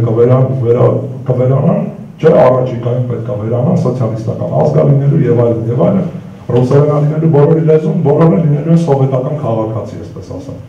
չէ։ Իրանի բանակայում այդպես չի, Իրանի գաղափարը ի սկզբանե կա, չէ, եւ մյուս բոլորը հարմարվում են Իրանի գաղափարին, ոչ թե Իրանի գաղափարը պարտադրվում է մյուս բոլորին, ցանկացած էթնիկական խմբի։ Իսկ ո՞ւմ հասկանալի է այս պահը։ Հիմա, պես իմ ասացի համատեքստում, ում համար են պարսիկ, ում ոչ, բավական բարդ խնդիր է, որովհետեւ արդյոք լուրը եւ Բախտիարցին պարսիկ է, թե պարսիկ չէ, խոսում են պարսկական տիպի բարբարով, բարբարը ավելի մոտ է վեր բարբարային պարսկերեն ստանդարտին, գրական պարսկերենին ավելի մոտ է կանգնած, քան այս Խորասանում բուն պարսկական բարբարներից շատերը։ Կամ եթե հայրենի հետ համեմատելու լինենք, շատ ավելի մոտ է կանգնած, այսպես ասած, լուրական եւ բախտիարական առանձին լեզու համարվող բարբարները, շատ ավելի մոտ է կանգնած պարսկերենին, քան հայրենի բարբար համարվող, ասենք, Կապանի բարբարը կամ ենթաբարբարը, չգիտեմ ճիշտ հայկական բարբարային, այսպես ասած, դասակարգման մեջ ինչպես է բարբարը ենթաբարբարը, գրական հայրենին կամ Երևանի խոսակցական լեզվի։ Հասկանալի է։ Այս տեսանկյունից խնդիրը բաց է եւ խնդիրը պետք է քննարկվի, այսինքն չափորոշիչներ հստակ մշակել պարսիկին եւ պարսկերենով խոսողին տարանջատելու այլ նմանատիպ բարբարներով խոսողներից շատ բարդ է։ Արդյոք տեսեք, է Շիրազից հարավ խոսվում է, աշխայցիները մի կողմ թողնենք, ստեղ չկա երևի։ Լարիստանի տարածքն է, ֆարսի մեջ խոսվում է պարսկական տիպի լեզու, բայց որը պարսկերեն չի, ամենևին պարսկերեն չի։ Կարող ենք մի բնակավայրում գտնել լեզու, որը պարսկերեն չի, պարթևերեն չի, չգիտեմ, որը այսինքն անկախ առանձին լեզու է, բայց այդ բարբարի կրողը իրեն առանձին ինքնություն չի վերագրում։ Հասկանալի է։ Հիմա այս համատեքստում տեսեք, կա ինքնության կերտման տարբեր մեխանիզմներ կան, մենք վերցնում ենք Իրանը որպես ամբողջականություն, որը ըստ ինքյան չունի խնդիրներ կապված ինքնության հետ, կամ այդ խնդիրները դարերի ընթացքում ինքնստինքյան, այսպես ասած, պատմական զարգացումների ընթացքում լուծվել են։ Այսինքն, Իրանի հզորության մասին, որպես ընդհանուր քաղաքակրթություն պետություն, մտածել է, թե Սելջուկը, որը եկել է այստեղ, Մտածել թե Սասանյան արքան, որը պարսիկ էր, մտածել թե Պարթևը, որը պարսիկ չէր, բայց իրանցի էր, մտածել նաև վերջին ասենք օրինակ թյուրքական դինաստիաներից Ղաջարներն են մտածել։ Չէ, Ղաջարները թյուրքական դինաստիա են, որոնք Իրանում բավական երկար իշխեցին, չէ։ Այս համատեքստում ուժերի բաշխման, քաղաքական դաշտում ուժերի բաշխման պարագայում լեզվական կամ էթնիկ պատկանելությունը Իրանի դեպքում ռելևանտ չի։ Իսլամական հանրապետության ընթացքում եւ նաեւ դրանից առաջ, քանի որ մենք գործում ենք շիական ընդհանուր աշխարհայացքի մոդելի հետ, որոշակի խնդիրներ այդտեղ ունեն միայն կրոնական փոքրամասնությունները, եթե այսպես ասենք։ Ըստ որում կրոնական փոքրամասնությունների տակ կարելի է հասկանալ թե այլադավաններին, քրիստոնյաներին, հուդայականություն դավանողներին, զրադաշտականներին, որոնք իրանցիներ են, բայց այլադավան են, այնպես էլ իսլամի սուննիական ուղղությունը դավանողներին, որոնց խոշոր հատվածը ներկայացված այս կապույտով, իհարկե հարավային մասը շիաներ են, քրդերի հարավային հատվածը, նույնպես շիաներ են, բայց հյուսիսը սուննիական ուղղության հետևորդներից է բաղկացած քրդաբնակ շրջանների հյուսիսը։ Հիմա քրդերի դեպքում այդ խնդիրը կա անշուշտ Իրանում, բայց ադրբեջանցիների պարագայում չկա։ Ադրբեջանցիները նույնպես շիաներ են, օգտվում են բոլոր, այսպես ասած, հավասար իրավունքներից եւ այլն։ Կա խնդիրը նաեւ այլ իրանալեզու, բայց սուննիական դավանանքի հետևորդ բնակչության շրջանում, վերուջների շրջանում։ Եվ իհարկե խնդիրը կա թուրքմենների դեպքում, որոնք համ լեզվական առումով իրանցի չեն, թուրքալեզու են, համ էլ սուննի են։ Ոնց որ ասում են երկու այբուն են, էլի խոսակցական լեզվով ըստ իրանցիների։ Բարձր, հիմա այդ ինքնության, այսպես ասած, տարբեր ինքնության վրա ազդելու տարբեր մեխանիզմներ կան, թե ժամանակակից աշխարհում մշակված, թե առաջիկայում մշակվելիս, թե մշակման փուլում գտնվելու, ըստ այդմ վերցվում է այն հնարավոր հակասությունը կամ հնարավոր հակասության, այսպես ասած, երկրաշարժը, ոնց որ ասում է հերոտնից տեղից, ինչպես է, չէ, հատուկ ճեղքվածք կա, չէ, այսպես ասած, երկու շերտերի ճեղքվածք են, չէ, ասում, աբլոն։ Հիմա էթնիկական խնդիրներում էլ այդ ճեղքվածքները կան ամեն դեպքում, լեզվական խնդիր կա, չգիտեմ, դավանական խնդիր կա, հիմա այդ ճեղքվածքը գտնելն է ամենադժվարը։ Եթե դու ճեղքվածքը գտար, այդ ճեղքվածքի վրա համապատասխան ներազդեցություն գործելու միջոցով կարող ես դա լայնացնել, անդունդի հասցնել կամ առաջացնել պատկերավոր ասած երկրաշարժ էթնիկական դաշտում։ Հասկանալի է։ Հիմա այս դեպքում էլ շատ հաճախ Իրանի պարագայում օգտագործում են տարբեր ֆակտորներ։ Տեսեք, եթե բելուջների եւ քրդերի պարագայում օգտագործվում է այն հանգամանքը, որ իրենք սուննի լինելով որոշակի հակասություն ունեն երկրի մնացյալ բնակչության հետ, շիական մասի հետ, ապա ադրբեջանի պարագայում կարծես թե դավանական ընդհանրությունը ընդհանրապես մոռացվում է, չէ՞։ Երբ որ գրում են սովորական, այսպես ասած, ասեմ նույնիսկ շարքային հայ մարդու ստերեոտիպում, չէ, Թավրիզում բնակվում են ովքեր։ Շիաներ բաներ չկա, թուրքեր, չէ՞, սովորական ստերեոտիպը այդպես է, թուրքեր։ Այսինքն, այս պարագայում արդեն գալիս է լեզվական պատկանելության վրա սեղմելու, այսպես ասած, այդ ճեղքվածքը գտնելու։ Սրանք գումարվում են նաև այլ խնդիրներ։ Տեսեք, բելուջների պարագայում էլի իրանալեզու են, ոչ մեկ չի ասում, որ բելուջները իրանալեզու ժողովուրդ են։ Ոչ ոք չի ասում, որ քրդերը իրանալեզու ժողովուրդ են։ Ոչ ոք չի ասում, որ քրդական ազգային էպոսը նույն Շահնամեն է։ Հենց իրենք քրդերի մեջ ազգայնական շրջանակները դա չեն ասում, բայց իրականությունը դա է, քրդերի համար իրենց ազգային էպոսը Շահնամեն է։ Շահնամեն ազգային էպոսը բոլորի համար։ Թավրիզի թուրքալեզու, եթե դու հարցնես ասես քո էպոսը որն է, ասի Շահնամեն է բնականաբար։ Հասկանալի է։ Հիմա ինչ է ուզում ասել։ Այս բելուջների եւ քրդերի պարագայում մոռացվում է, որ նրանց համար այսպես ասած ընդհանուր էպոս կա, նրանք իրանալեզու ժողովուրդ են, շեշտը դրվում է դավանական առանձնահատկությունների վրա։ Ադրբեջանի պարագայում շեշտը դրվում է լեզվական առանձնահատկությունների վրա։ Թուրքմենների պարագայում շեշտը դրվում է լեզվական առանձնահատկությունների վրա։ Արաբների պարագայում Խուզիստանի նույնպես շեշտադրումը կատարվում է լեզվական առանձնահատկության վրա։ Այսինքն եղած, այսպես ասած, չնչին տարբերությունները, չնչին խնդիրները շատ հաճախ ուռճացվում են եւ ուռճացվում են այսօրվա հաշվի առնելով ներկայիս, այսպես ասած, տեղեկատվական հնարավորությունները, եթե դու որևէ ասենք էթնիկական խնդիր հասունացնելու համար ժամանակին ենթադրենք պետք է 50-100 տարի սպասել,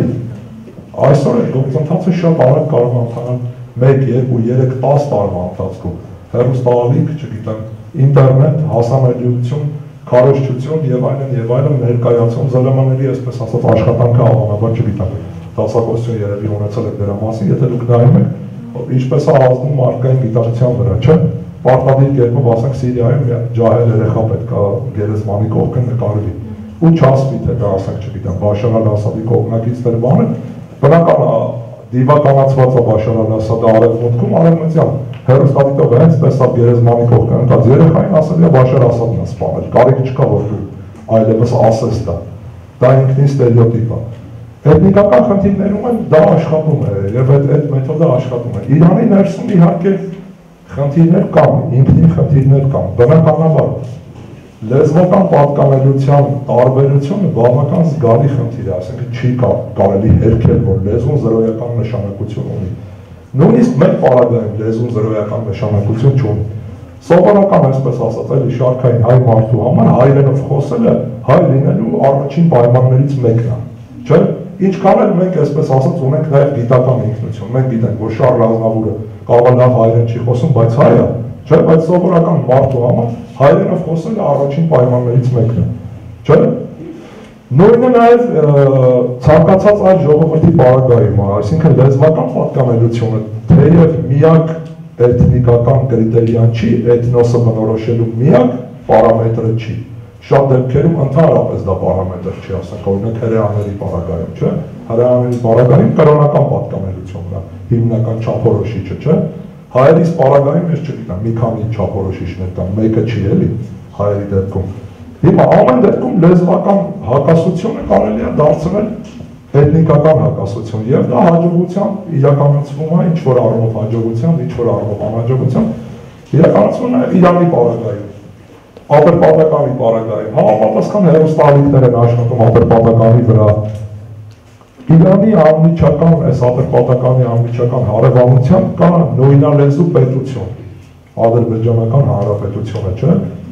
որը նույնպես լրացուցիչ խթան է ադրբեջանցիների մոտ իրանականից զատ էթնիկական ինչ-որ այսպես ասած զգացմունքների ի հայտ գալու հաշվի առնելով, որ իրանական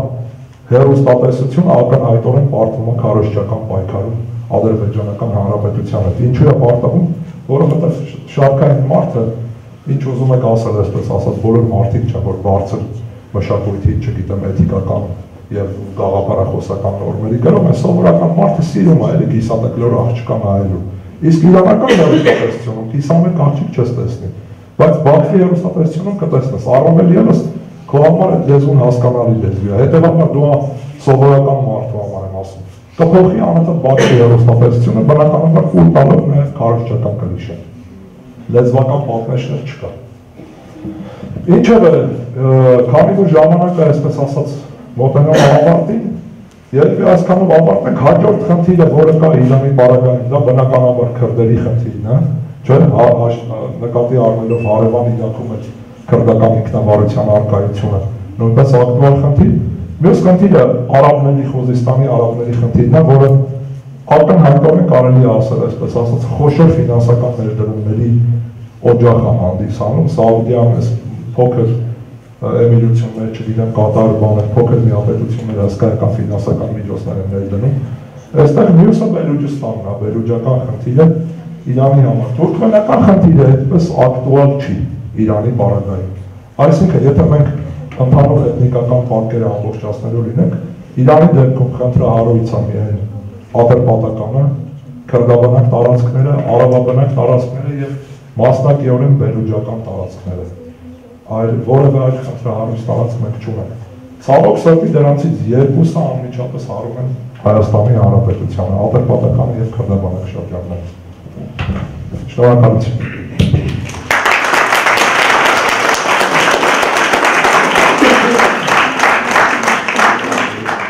Հիմա 30-40 րոպե ունենք հարցերի համար, հարցերով իսկ տեղից Թուրքիայի հետ խնդիր չկա այդ ազերբայջանախոս Ուրեմն քանի որ ասեմ, որ երևի լրագրողները մի մասը դառնալու, մի մասը միջազգայնագետներն գրելու հետ առնչություն ունեցող լսարանայստից, ուրեմն հայերենու պետք է հստակ տարբերակել ադրբեջանցի, ադրբեջանական հանրապետության բնակչությունը կամ այդտեղ ապրող մարդը, էթնիկ ադրբեջանցի, նա որ էթնիկապես, որովհետև ադրբեջանցի կարող է լինել թալիշը, ինչպես հայաստանցի կարող է լինել եզդին, ասենք ասորին, բայց նա դեռևս հայ չի։ Բարձր, պես օրագայում ըստիս ավելի ճիշտ է օգտագործել ատրպատականցի եզրը, եթե անպայման ուզում եք շեշտել, որ նա թյուրքալեզու կամ թյուրքախոս ատրպատականցի եզրը, հարցը ինչպես էր ես մոռացել։ Իսկ դերի թուրքերի այդ խնդիր չկա։ Իրանում այսինքն ատրպատականցիների եւ պարսիկների միջև խնդիր է, այսպիսի խնդիր որպես իրականության մեջ չկա, բայց ես նշեցի, որ ուժացվում է։ Ամենահայտնի, այսպես ասած, եւ մեծ խնդիրը առաջացավ, եթե հիշում եք 2006 թվականին, երբ որ ծաղրանկար էր եղել իրանական թերթում, խավարասեր տարրական նկարել են եւ ատրպատականյան թյուրքերենով դրա բերանից արտահայտություն էր դուրս գալիս, դա միանգամից օգտագործվեց, այսպես ասած, եւ ասացին, տեսեք, Իրանում ձեզ թյուրքախոսներին համարում են խավարասերներ, որտեղ այդ խավարասերը թուրք են, այնինչ ինքը նկարողն էր ատրպատականցի էր, թերթի խմբագիրն էր ատրպատականցի էր, խնդիրը ուժացվեց բավական, այսպես ասած, խոշոր ուզումներ եղան, բայց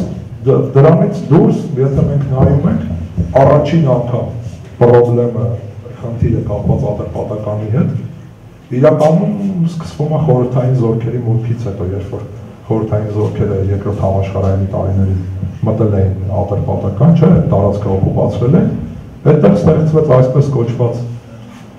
Հարավային Ադրբեջանի դեմոկրատական հանրապետությունը, չէ, Փիշավարի ղեկավարությամբ, հետո իհարկե խորհրդային զորքերը դուրս եկան, իրանական կառավարությունը այդ փոքր խմբին ճնշեց, բայց այսուհանդերձ դրա հիշողությունները դեռևս կան։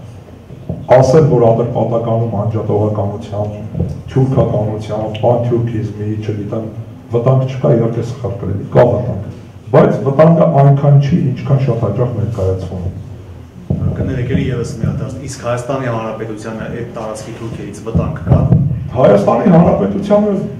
չգիտեմ ես, եթե խոսքը գնում է պանթյուրքական, այսպես ասած, կամ թյուրքականություն կարոզող կազմակերպությունների մասին, ապա անշուշտ վտանգ կա, բայց հասարակ բնակչությունը ատրպատականում ընդհանրապես Իրանում հայերին շատ լավ ընդունում եւ Թավրիզում ասենք շատ բաներ, որ արգելված են, ենթադրենք նույն ատրպատականություն հային թույլատրել են, ենթադրենք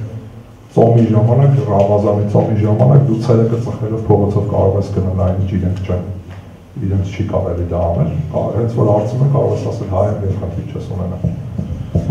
Ընդհանուր առմամբ ձեզ մի բան ասեմ, ինչքան էլ տարօրինակ լինի, Իրանի ամբողջ տարածքում մեր ուսանողներից էլ էստեղից կան, որ շփվում են պարսիկների ճակերտավոր, այսինքն իրանցիների հետ, թերևս մեզ հետ ինչ որ աշխարհայացքային, չգիտեմ, ընդհանրություններ, կենցաղային եւ այլ ընդհանրություն, ավելի շատ ընդհանրություն ունեցող միակ ժողովուրդը դա հենց ատրպատականի թյուրքախոսներն են։ Տարօրինակ էլ չի, որ նրանք հայերենը ավելի լավ են յուրացնում, ավելի շուտ են յուրացնում, քան պարսկախոսները։ Այսինքն, տեսեք, Ադրբեջանում շատ հաճախ ասում են, չէ՞, կիսված ժողովուրդ։ Երկու ժողովուրդ եք, մենք արաքսը կիսել եք, եսա մնացել եմ Իրանում, չէ՞։ Հիմա ու պատկերավոր ասած, ամեն մի հայերի դեպքը բերենք, հայերն էլ չէ, ծվերված են աշխարհում ենք, պատկերավոր այսպես ասած, մի քիչ անեկդոտիկ ձևով ասած, այսուհանդերձ ցանկացած սփյուռք հայ երազում է մեռնել եւ թափվել Հայաստանում, չէ՞։ Բայց որևէ թափիչ չի երազում թափվել։ Հասկանալի է, իր համար Բաքուն այնպիսի նույնպիսի քաղաք է, ինչպես Երևանը, իր համար որևէ զգացմունքային, մշակութային, քաղաքակրթական, պատմական եւ այլ լիցքեր չկրող սովորական քաղաքներից մեկն է։ Հասկանալի։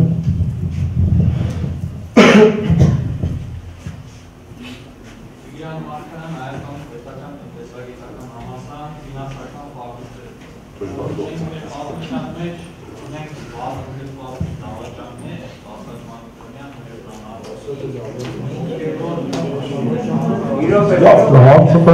հարցը պետք է երիտասարդ։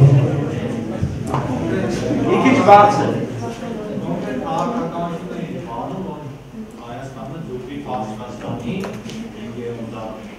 Հիմա մեզ բոլոր իշխանությունները նույնպես անտարբերություն են ցուցաբերում անկեն ինքնության պահպանման հարցում։ Խնդրեմ ասեք ձեր կարծիքով մեր այսօրվա գործող իշխանությունները ինչով են էականորեն իրենց առաքելության շագերտավոր տարբերվում մեր 5-րդ դարի լեգենդար դավաճանները։ Ուրեմն նախ ասեմ, որ ընդհանրապես ցանկացած մեկին պիտակավորելու համար միայն Եղիշեի Վասն Վարդանաց եւ Հայոց պատերազմին բավարար չի։ Սկզբնաղբյուրի հանդեպ պետք է ունենալ քննադատական մոտեցում, ես որպես գիտնականներ եմ ասում դա, այսինքն եթե խորենացին գրում է, որ ենթադրենք Բագրատունիները ծագում են հրեաներից, դա ամենևին էլ դեռևս ապացույց չի, որ Բագրատունիները իրոք ծագում են հրեաներից։ Նույն կերպ էլ այս ձեր ասած դավաճանները, Մերուժան Արծրունին եւ Վասակսյունին դավաճաններ էին, այսպես ասած, Ռաֆու համապատասխան պատմավեպերում 19-րդ դարում, երբ որ խնդիր կար հայկական ինքնությունը, այսպես ասած, խթանել, ընդհանուր մինչև սեփական մորը սպանելու պատկերի ներկայացմամբ։ Ես համոզված եմ, որ հիմա հայկական ինքնությունը խթանելու համար ամենևին կարիք չկա, որ պատմավեպի հերոսը իր մորը սպանի։ Հիմա եթե այդ համատեքստից ելնելու լինենք, ընդհանրապես շատ վտանգավոր մոտեցում է, երբ որ բաժանում են, անկախ նրանից մարդի իշխանության մեջ, անդիմության մեջ է, երբ որ հասարակությունը բաժանում են դավաճանների եւ այսպես ասած նվիրյալների։ Շատ դժվար, ավելի դժվար չափորոշիչներ են պետք դավաճանների համար, եթե չկա, ասենք մարդը, որը չգիտեմ, հայկական բանակի, ես իմ զորքերի դիսլոկացիան չի վերցել եւ վաճառել Ադրբեջանցում, այսպես ասած վերացական դավաճանության խնդիրը բավական բարդ է, սուբյեկտիվ ընկալման հարց է։ Պես տեսանկյունից արդյոք Հայաստանի Հանրապետությունում հայկական ինքնությանը վտանգ սպառնում է, թե չէ։ Ձեր հարցը ավելի այսպես ասած գիտական կաղապարման մեջ բերել։ Երևի դա եք ուզում հարցնել։ Հայաստանի Հանրապետությունում հայերի ինքնությանը վտանգ չի սպառնում, հայերը չունեն զորվելու վտանգ Հայաստանի Հանրապետությունում, չունեն վտանգ, որ կարող են սեփական լեզուն կորցնել, եթե համատարած այսպես ասած իրենց երեխաներին չբռնեն, որը ոչ մեկ չի պարտադրում եւ տանել ենթադրենք թե բացվելիք ռուսական դպրոցներ։ Եթե հետաքրքիր բառ է շատ, բայց աշխարհից առաջ փաստեր կան, էլի։ Աջան։ Աշխարհից առաջ փաստեր կան։ Դե հիմա խորհրդային միության տարիներին ամենևին չէին պարտադրում, ասենք նշանավոր լեզվաբան Բարսեղյանին, որպեսզի իր երեխաներին ռուսական դպրոց տաներ։ Հայոց լեզվի պատմությամբ զբաղվող մարդը։ Այսինքն ամենայն դեպս ես ինչքան ապրել եմ խորհրդային միության տարիներին, մինչև 16 տարեկան երևի ապրել եմ, նման պարտադրանք չկար, այսինքն դա այլ խնդիր էր, քաղաքականության խնդիր էր, չգիտեմ այսպես ասած, իրեն ինչպես հիմա շատ մոդայիկ է, այսպես ասած դարձել եվրոպական որևէ բան ունենալ, այն ժամանակ էլ ռուսամոլությունն էր տարածված Հայաստանում, այսինքն այդտեղ հիմա մի կողմից կարելի է մեղադրել իշխանություններին, ասել ինչու արգելք չեք դնում, չգիտեմ, այս չեք անում, մյուս կողմից էլ մեկ այլ թևեր կգա, ասի դու գիտեք ինչ կա, մարդու ազատության վրա բռնանում եք, եթե նա ուզում է իր երեխան ռուսերեն սովորի, ոչ ոք իրավունք չունի, ելնելով մարդու իրավունքների 177 դեկլարացիա կբերեն ձեր առջև կդնեն։ Ուրեմն խնդիրը այստեղ է, ըստ իս հայերիս որպես առանձին էթնիկական ինքնություն Հայաստանի Հանրապետությունում վտանգ չի սպառնում։ Սեփական պետականությունը էթնիկական ինքնության պահպանման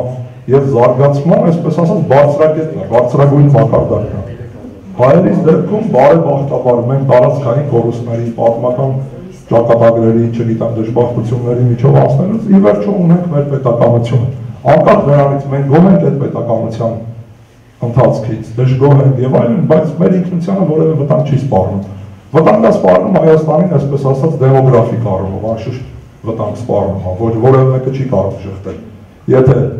Իրանի Իսլամական Հանրապետությունում, այսպես ասած, բնակչության աճը մի տարվա մեջ կարող է կազմել, չգիտեմ, 700,000, ապա Հայաստանի Հանրապետությունում եթե 70,000 լինի, բար կտանք Աստծուն կամ հարևան Թուրքիան։ Այսօր Հայաստանի Հանրապետության, այսպես ասած, ես իմ, եթե գնաց սուբյեկտիվ կարծիքին, պետք է հստակ քարոզ տարվի ծանելիության խթանման արտագաղթի ամեն գնով, ըստ որում արտագաղթի մի որոշակի մասն էլ խթանվում է ոչ թե տնտեսական, այսպես ասած, պատճառներով, Դեն երկիչ բաները, որ կան աստղերը, որ Լոս Անջելեսներում ամեն օր ցույց են տալիս։ Դրանք ամենևին վատ ապրելուց չի, որ Հայաստանից հեռացել են։ Հասկանալի է, նաև մոդայի տուրք տալու, այսպես ասած, բան կա, որ հիմնապես մենք դրանք Լոս Անջելեսում ապրեն։ Պարզա, այսինքն այդ արտագաղթն միայն տնտեսական կամ չգիտեմ, որ բոլորը ցանկանում, ես չեմ կարծում, որ Հայաստանում մեկը կա, որ ուզում է Հայաստանը հայերից դատարկել։ Այդպիսի մարդ չեմ կարող պատկերացնել ես։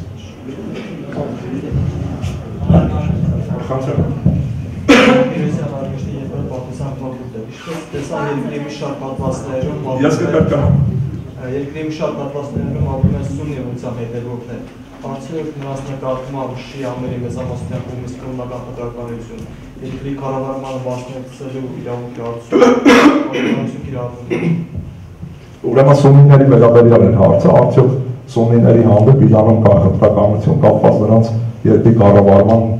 օղակներում ընդգրկելու եւ ընդհանրապես, այսպես ասած, կենցաղային խտրականություն կա, թե ոչ, իհարկե պետք է օբյեկտիվությանը տուրք տալը, պետք է ասել, որ կա խտրականություն սուննիների հանդեպ կա, չնայած իշխանությունները, Իրանի իշխանությունները նաև բարձրագույն հոգևորականությունը ձգտում է այդ խտրականության, այսպես ասած, խտրականությանը տուրք չտալ եւ հնարավորին քարոզել համաիսլամական համերաշխության գաղափարը, բայց անշուշտ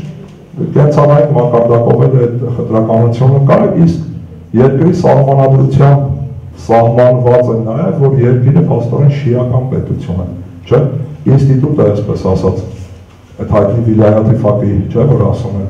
իսլամական օրենսգետի իշխանությունը, որը փոխարինում է, այնքան ժամանակ փոխարինում է իրական, այսպես ասած, իշխանին, որը պետք է իշխի երկրի վրա, չէ, 12-րդ իմամին, այսինքն ժամանակավորապես հոգևոր առաջնորդը ժամանակավոր փոխանորդն է Իրանում, մինչև որ 12-րդ իմամը կհայտնվի, փրկիչը, Մեսիան, Մահդին, հասկանալի է, բնականաբար սուննիները նման հավատալիք չունեն, իմամականության հետ կապված որևէ բան չունեն եւ բնականաբար չեն կարող դառնալ հոգևոր առաջնորդ, որովհետեւ իրենք չեն հավատում իմամի հայտնությանը։ Հասկանալի է, այս առումով Իրանը կրոնապետություն է, անշուշտ եւ սրանից գլխով բոլորը, այսպես ասած, բայց զուտ սուննի լինելու համար սովորական մակարդակում ինչ-որ մարդուն, չգիտեմ, ճնշելը, աշխատանք չտալը եւ այլն նման դեպքեր չկա։ Այդպիսի բան չկա, դա պետք է անկերպել։ Երրորդ իմամը նույն ասում է նեղալի է։ Հաջա։ 12-րդ իմամը նույնացում է շատ հաճախ Քրիստոսի հետ հատակարակը։ Այսինքն ըստ շիական հավատալիքների, հատկապես ծայրահեղ շիական հավաններում, ալավիականության մեջ 12-րդ իմամը եւ Քրիստոսը նույնական են։ Բայց ուղղափառ շիիզմում այդպես չի։ Փրկչականություն ուղղափառ շիիզմում սկզբից լինելու փոքր փրկությունը Քրիստոսն է հայտնվելու փրկչական որոշակի միսիա իրականացնի, հետո վերջնական փրկությունը 12-րդ իմամի միջոցով։ Չէ՞ որ իմամի հետևորդներ արդեն իսկ ընդունում են Քրիստոսին որպես իր մարգարեներից մեկը։ Իհարկե, բայց շիաները ընդունում են Քրիստոսին նաև որպես փրկիչ։ Իհարկե ոչ հիմնական փրկիչ, եթե կարելի է այդպես ասել, երկրորդական փրկիչ, բայց Քրիստոսին նաև որպես փրկիչ են ընդունում։ Դրա համար հատկապես արևելյան քրիստոնյաների հետ էլ բավական սերտ հարաբերություններ ունեն, կամ այսպես ասած, իրանցիները սիրում են արևելյան քրիստոնյաների, առանց չափազանցության եմ ասում, մեծ ասորիների։ Դավիթ Արյան, հարցս այսպիսին է, դուք խոսեցիք ուրեմն ինքնադիտակցության կորստի բացակայելու պայմանների մասին եւ նշեցիք նաեւ, որ ֆիզիկական միգրացիան է ավելի շատ գերակշռում, այսպես ուզում եմ ֆիզիկական եւ մտավոր առողջ հոգեկան մի հատ sense համեմատական տանեմ։ Ընդունեք մարդիկ կան, ովքեր լուրջ հնարավորություն ունեն Հայաստանում մնալու, բայց նրանք քանի որ հոգեպես արդեն արտագաղթել են, հետեւաբար նրանց հոգեկան արտագաղթին հետևեց նրանց ֆիզիկական արտագաղթը, ինչպես նաև քիչ այնպիսիք, ովքեր պայմանների դրված գնացել են, բայց ֆիզիկապես դեռ Հայաստանում են եւ ապրում ու շարունակում են իրենց գործունեությունը Հայաստանի գաղափարը իրենց մեջ կրելով։ Հիմա այսպես էս ֆիզիկական այն թվականակը, որ մնացել է այստեղ, չեն կարող դեռ դրանով պատկերացում կազմել, գալիս եմ հացի։ Չեն կարող հստակ պատկերացում կազմել, թե որքանով է ներկայիս հասարակությունը այսպես այդ ինքնագիտակցության կրող է։ Եվ նշեցիք նաև արտահայտողների մասին Իրանի, որ գալիս են եւ ինքնագիտակցությունը նրանց վրա գերակշռող եւ գերիշխող է դառնում, նրանք սկսում էին արդեն գործել որպես իրանցի։ Նույնատիպը դուք նշեցիք, որ մեր մոտ չենք ունեցել եւ ինչ հակառակն է, բայց կարող ենք հիշել աշխարհների որոշ բաներ։ Ասացի որոշակի ժամանակից հետո չենք ունեցել։ Եկան եւ նրանց հայկական ինքնությունը այնքան գերակշռեց, որ նաև հզորացան այդ ժամանակաշրջանը հստակորեն։ Հիմա այսպես ավելի որպես լուծում նաև ձեր տեսակետը ինչ մոդել կարող եք տեսնել կամ առաջարկել մեր ներկայիս ստեղծված իրավիճակում։ Հայաստանի համար նկատի ունենք։ Ես նախ ասեմ, որ ես չասացի, որ Հայաստանը ի սկզբանե այդպեսին չէ, բայց որոշ վիճակի հարց է։ Ես կարծում եմ, որ քրիստոնեության ընդունման ժամանակվանից ի վեր Հայաստանը փակվեց որպես այսպես ասած ամրոց, ըստ որում քրիստոնեությունը շատ հաճախ ասում են ինքը կոսմոպոլիտ գաղափարախոսություն է, չէ՞, բայց Հայաստանը քրիստոնեությունը ընդունում էր այն ժամանակ, երբ քրիստոնեությունը դեռևս առանց էր։ Տեսեք, առաջի պետությունը ընդունում է, հետևաբար դա դեռևս համաշխարհային կրոն չի, դա դեռևս առանց էր, չէ՞, հետո դարձավ համաշխարհային կրոն։ Դա այդ կապակցությամբ արշակունիներին անշուշտ։ Ես ասացի, հայերս լավ էլ ընդունել ենք, լավ էլ զուլել ենք եւ Արշակ երկրորդը ամենևին պակաս հայրենասեր չէր դատելով Բուզանդի պատմություններից, քան ասենք Արտաշեսին ենթադրենք։ Ինչևիցե դառնալով ձեր հարցին ինչպես եմ ես տեսնում լուծումը, ըստ իս, չգիտեմ, իմ անձնական սուբյեկտիվ կարծիքն է։ Պետք է ստեղծվի համապատասխան մտքային կենտրոն, մշակվի համապատասխան, այսպես ասած, գաղափարախոսական, տնտեսական եւ այլն, եւ այդ ամեն ինչը իջեցվի, այսպես ասած, վերևից։ Ես կողմնակից եմ վերևից իջեցման գաղափարի։ Այսինքն, եթե կան իրանական մոդելին արդարադատ իշխանավոր, որը կկիրարկի, այսպես ասած, մեզ համար ցանկալի, բայց մտքային կենտրոնի, ոչ թե միայն իր տեսանկյունից, կոնսենսուսի արդյունքում ձևավորված, այսինքն ուղեղային կենտրոնը աշխատում է, մշակում է ծրագիր, վերևից կիրարկում է, որովհետև հայերը ըստ իս շատ ինդիվիդուալ ժողովուրդ են, ինդիվիդուալիստ են, չվախենանք բառից, ասենք էգոիստ են ինչ-որ առումով նաև։ Ցանկացած հայ, այսպես ասած, եթե դու ներքևից 10 հոգու ուզենաս ինչ-որ ծրագրի մեջ ընդգրկել, բոլոր 10-ը սեփական կարծիք ունեն դե ծրագրի։ Հաջա՞։ Ինչու երրորդ դեպքով։ Ինչ նկատի։ Չհասկացա։ Հայերիս մասին ինչի երրորդ դեպքով եք խոսում։ Այսինքն, երբ որ ասում եմ հայերը, դա նշանակում է ինչ եք համարում։ Անպայման պետք է շեշտեմ, երբ որ ես ասում եմ ընտանիքը շատ լավ բան է, անպայման պետք է ասեմ ընտանիքս շատ լավ բան է։ Հասկանում եք, ստացական մոդի կիրառում ամենևին, երբ որ ասում եմ, չգիտեմ, ասենք չպիտի ես ասեմ, չգիտեմ, երկիրը բավական խնդիրներ ունի, ես չպիտի անպայման երկիրս բավական խնդիրներ ունի, նվաստս կարող եմ ասել։ Երևի պատասխանեցի ձեր հարցին։ Այսինքն ես կողմնակից եմ վերևից գաղափարախոսական, այսպես ասած, համապատասխան մշակումների իջեցմանը լայն զանգվածների։ Տեղափոխությունը վերևից, բայց ուղեղային կենտրոնների ստեղծած պրոդուկտի միջոցով։ Պարոն Ոսկանյան, վերադառնանք ում թեմային, ես ուզում եի հարց տալ Պարսկաստանում գտնված արտապատականի թուրքերը ցեղային պատկանելություն նույն ձևով ունեն, ոնց որ Ադրբեջանի Հանրապետության թուրքերը։ Այդ կան նույն ցեղերը, ես գիտեմ, բայց ուզենայի, որ կոնկրետ դուք ասեք, աշխարհը անդեղեր կա, իրաց մեջ կապ թե չէ, ինչքանով է այդ կապը վնասատու մեր համար, ու երկրորդը, երբ որ մենք աշխատենք թուրքերի ցեղային բաժանությունների վրա, որպեսզի իրենց մի փոքր պարանջատենք, ինչ անում ենք նաև 90 թվականին, 89-ին,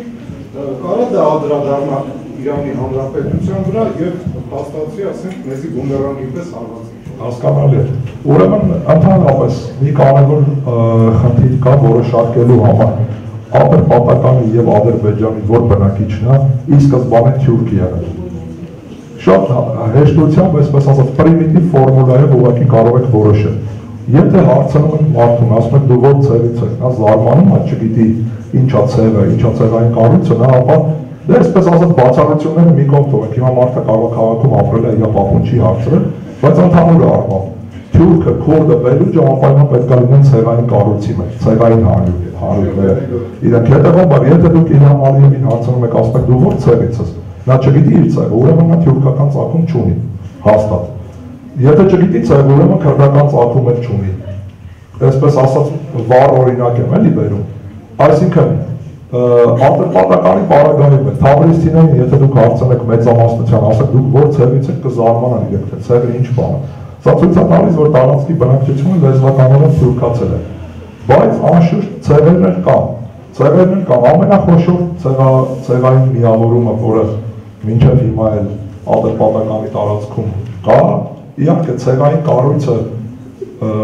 հատկապես Ռեզա շահի օրոք, այս Իրանի վերջի շահի հորօրոք, ցեղային կառույցը բավական խարխլվեց, որովհետև Ռեզա շահը հատուկ քաղաքականություն էր վարում ցեղային հարույթները հնարավորինս տրոհելու եւ սրանց նստակեցության դրդելու համար, ինչպես ժամանակին խորհրդային միությունում էր Ստալինում կար, չէ, քոչվորներին ստիպողաբար նստեցնելու, այսպես ասած, ծրագիր կա։ Նույնը շահի ժամանակ կար այդ ծրագիրը, այսօր Ատրպատականում շահսևանների ցեղամիավորումը։ Հիշում եք Թալիշների կապակցությամբ երեք ասացինք, որ Թալիշները թուրքերի ճանաչում են այդ ցեղի միջոցով։ Շահսևանների ցեղամիավորումը թերևս ամենամեծն է, այնտեղ կան գարաչորլուներ կան,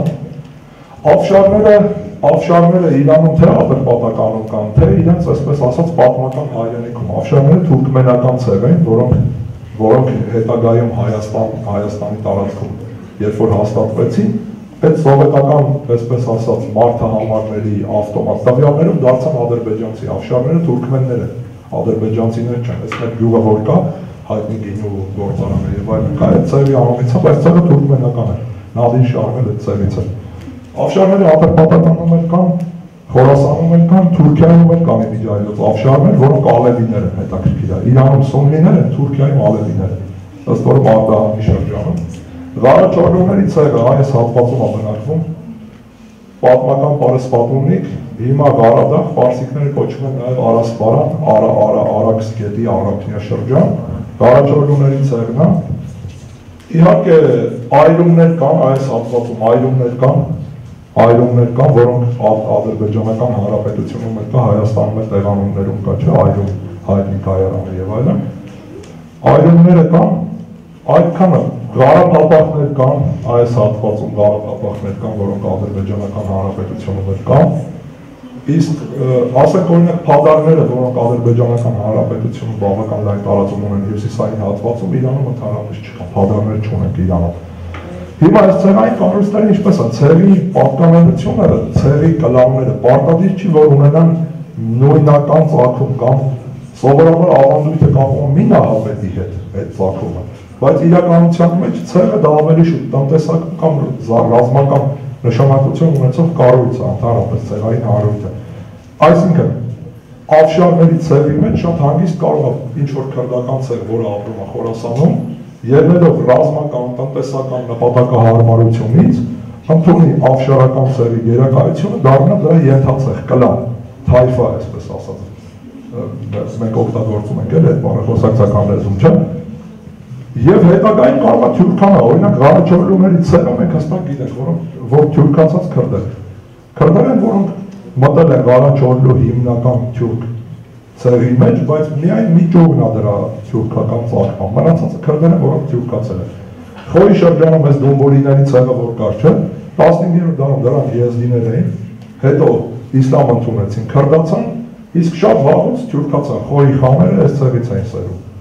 դոմբոլիների ցեղից, որոնք սկզբապես եզդի են, հետո քրդացան, հետո թուրքացան։ Հասկանալի է։ Այսինքն այդ կա, երկրորդ մասը ինչպես են հարցի, հայերիս համար ընդհանրապես ես չեմ կարծում, որ մեր համար որևէ Իրանից բումերանգի այսպես ասած այս խնդիրը։ Եթե մենք փորձենք բաժանել։ Չէ, իրենց համար դա պրոբլեմ չի։ Համենայն դեպս այրումների դեպքում այրումները Ադրբեջանական հանրապետությունում հիմա էլ բնակվող այրումները բավական հետաքրքիր ծագում ունեն։ Չնայած ես արդեն նշեցի, ծագումը շատ հաճախ կարող է աշխարհայացքում տվյալ պահին դեր չկատարել, այսինքն մեզանից որևէ մեկը չի մտածում, թե 10,000 տարի առաջ իր նախնինով է եղել, չէ՞, ինչ ծագում ունի։ Միգուցե ասենք Սկյութ է եղել, որը հայացել է, կամ Աշակունի է եղել, Պարթև է եղել, չգիտեմ եւ այլն, ռելևանտ չի այսօրվա աշխարհայացքային կլիշեի անունից,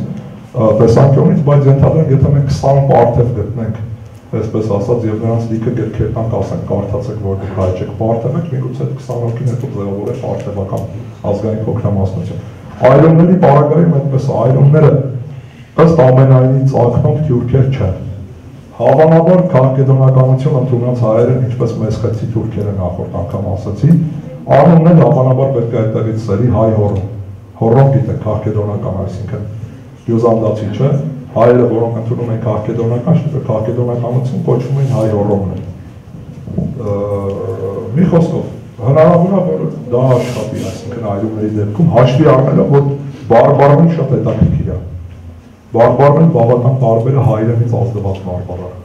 Այսինքն այնպիսի բարբառը, որ հայերենից ազդված է, մասնավորապես ժեյախոս բարբառը, ժեյերով են խոսում։ Ադրբեջաներենում գիտեք, որ ժեն այդքան տարածված չէ, սովորաբար ջեր են ասում, որը հայերենի ազդեցություն է պետք է լինի հաշվի։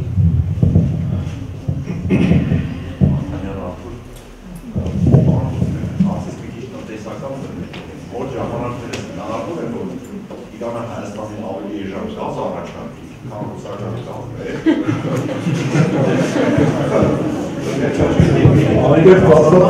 Անկեղծ ասած, այդ հայտարարության հեղինակի հետ ես անձամբ զրուցել եմ, որ ասել է $100, մենք կարող է գազ տանք Իրանին։ Ես պատասխանում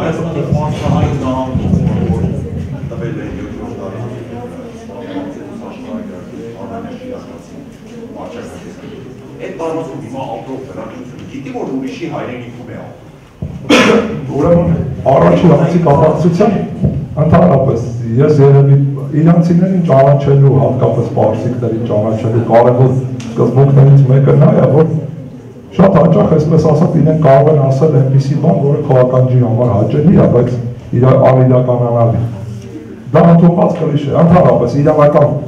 աշխարհայացքի համաձայն մարդուն չէ ասելը շատ անկիրք բան է։ Այսինքն եթե դուք գաք ասեք գիտեք ինչ կա, միկրոֆոնը նվիրեք, ես բանում տուն չէ ինձ հիմա, ես ըստ իրանական աշխարհայացքի պետք է ասեմ խնդրեմ, կարող եք վերցնել, բայց թող մնա վավերը վերցնեք։ Այսինքն ես չեմ կարող ասել, գիտեք ինչ կա, այս միկրոֆոնը հիմա չի պարոն Պապյանին դա չեմ տալիս այս միկրոֆոնը։ Գեղեցիկ չի էլի։ Հիմա այդ գազի խնդիրները այդպես է, իրականում ես չեմ կարծում էլի, որ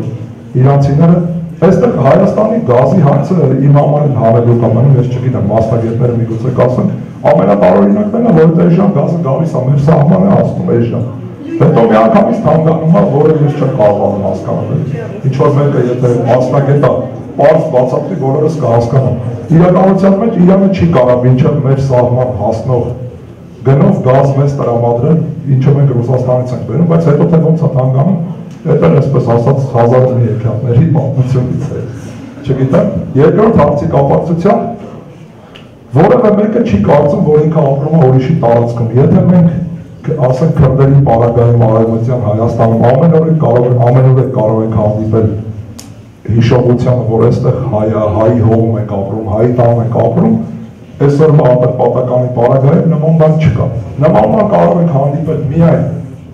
այս հատվածում Ուրմիա, Խոյ, Սալմաստ, որտեղի գյուղերը 1800-ականների Գրիբայեդովի հետ հայտնի ներգաղթի արդյունքում են դատարկվել, այդտեղ քանի որ եկեղեցիները բաները պահպանված են, հիշողություն կա, որ ասում են սա հայկական է եղել, բայց մյուս տարածքներում ատրպատականի նման բան չկա, այսօրվա ատրպատականի։ Այսինքն հիշողությունը, որ այստեղ ժամանակի հայեր են եղել, հավանաբար դեռևս այդպես թարմ չի կամ ավելի հնացել է, կորել է։ Երևի քրդերի պարագայում էլ 100 տարի հետո դեռ 100 տարվա տարբերություն կա, դժվար էլի որևէ քրդի տղավարկ մենք ուրիշ բառ ենք ասում սովորաբար։ Հիշի որ բառ։ Ընտրեմ հարցը։ Մակասյան Սոնա Արևելաքուսյան ֆակուլտետ Արաբագիտության ամբիոն, շարունակելով նախորդ հարցի Պետք է լավից եկել է։ Եվ ուսումնասիրելով արաբական երկրները, ուսումնասիրում մի ծրագիր, որը ենթադրում էր Հայաստանի և Իրանի միջև կապի հաստատում նավթի և ջրի խնդրի վերաբերյալ, ըստ որի ենթադրվում էր, որ Հայաստանը կարող է Իրանին նավթ տրամադրել, ընդ որում Ղարաբաղի տարածքով, դրանից ստանալով արդեն ջուր տրամադրել, դրանից ստանալով նավթ, բայց հայտնի քաղաքական պատճառներով ծրագիրը կասեցվել։ Ներկայիս քաղաքական իրադրության մթնոլորտում ծրագիրը արդյոք ունի հեռանկարներ։ Ես անկեղծ ասած տեղյակ չեմ, բայց մարդը, որը այսօր նավթը կփոխի ջրի հետ հավասար պայմաններով, ես կարծում եմ adekvat չի լինի։ Միգուցե ասենք 100 տարի հետո ջուրը ավելի արժեքավոր լինի, բայց ամենայնիվ չգիտեմ, տեղյակ չեմ ուղղակի ծրագրի, դեռ չեմ կարծում, որ իրական նման բան լինի։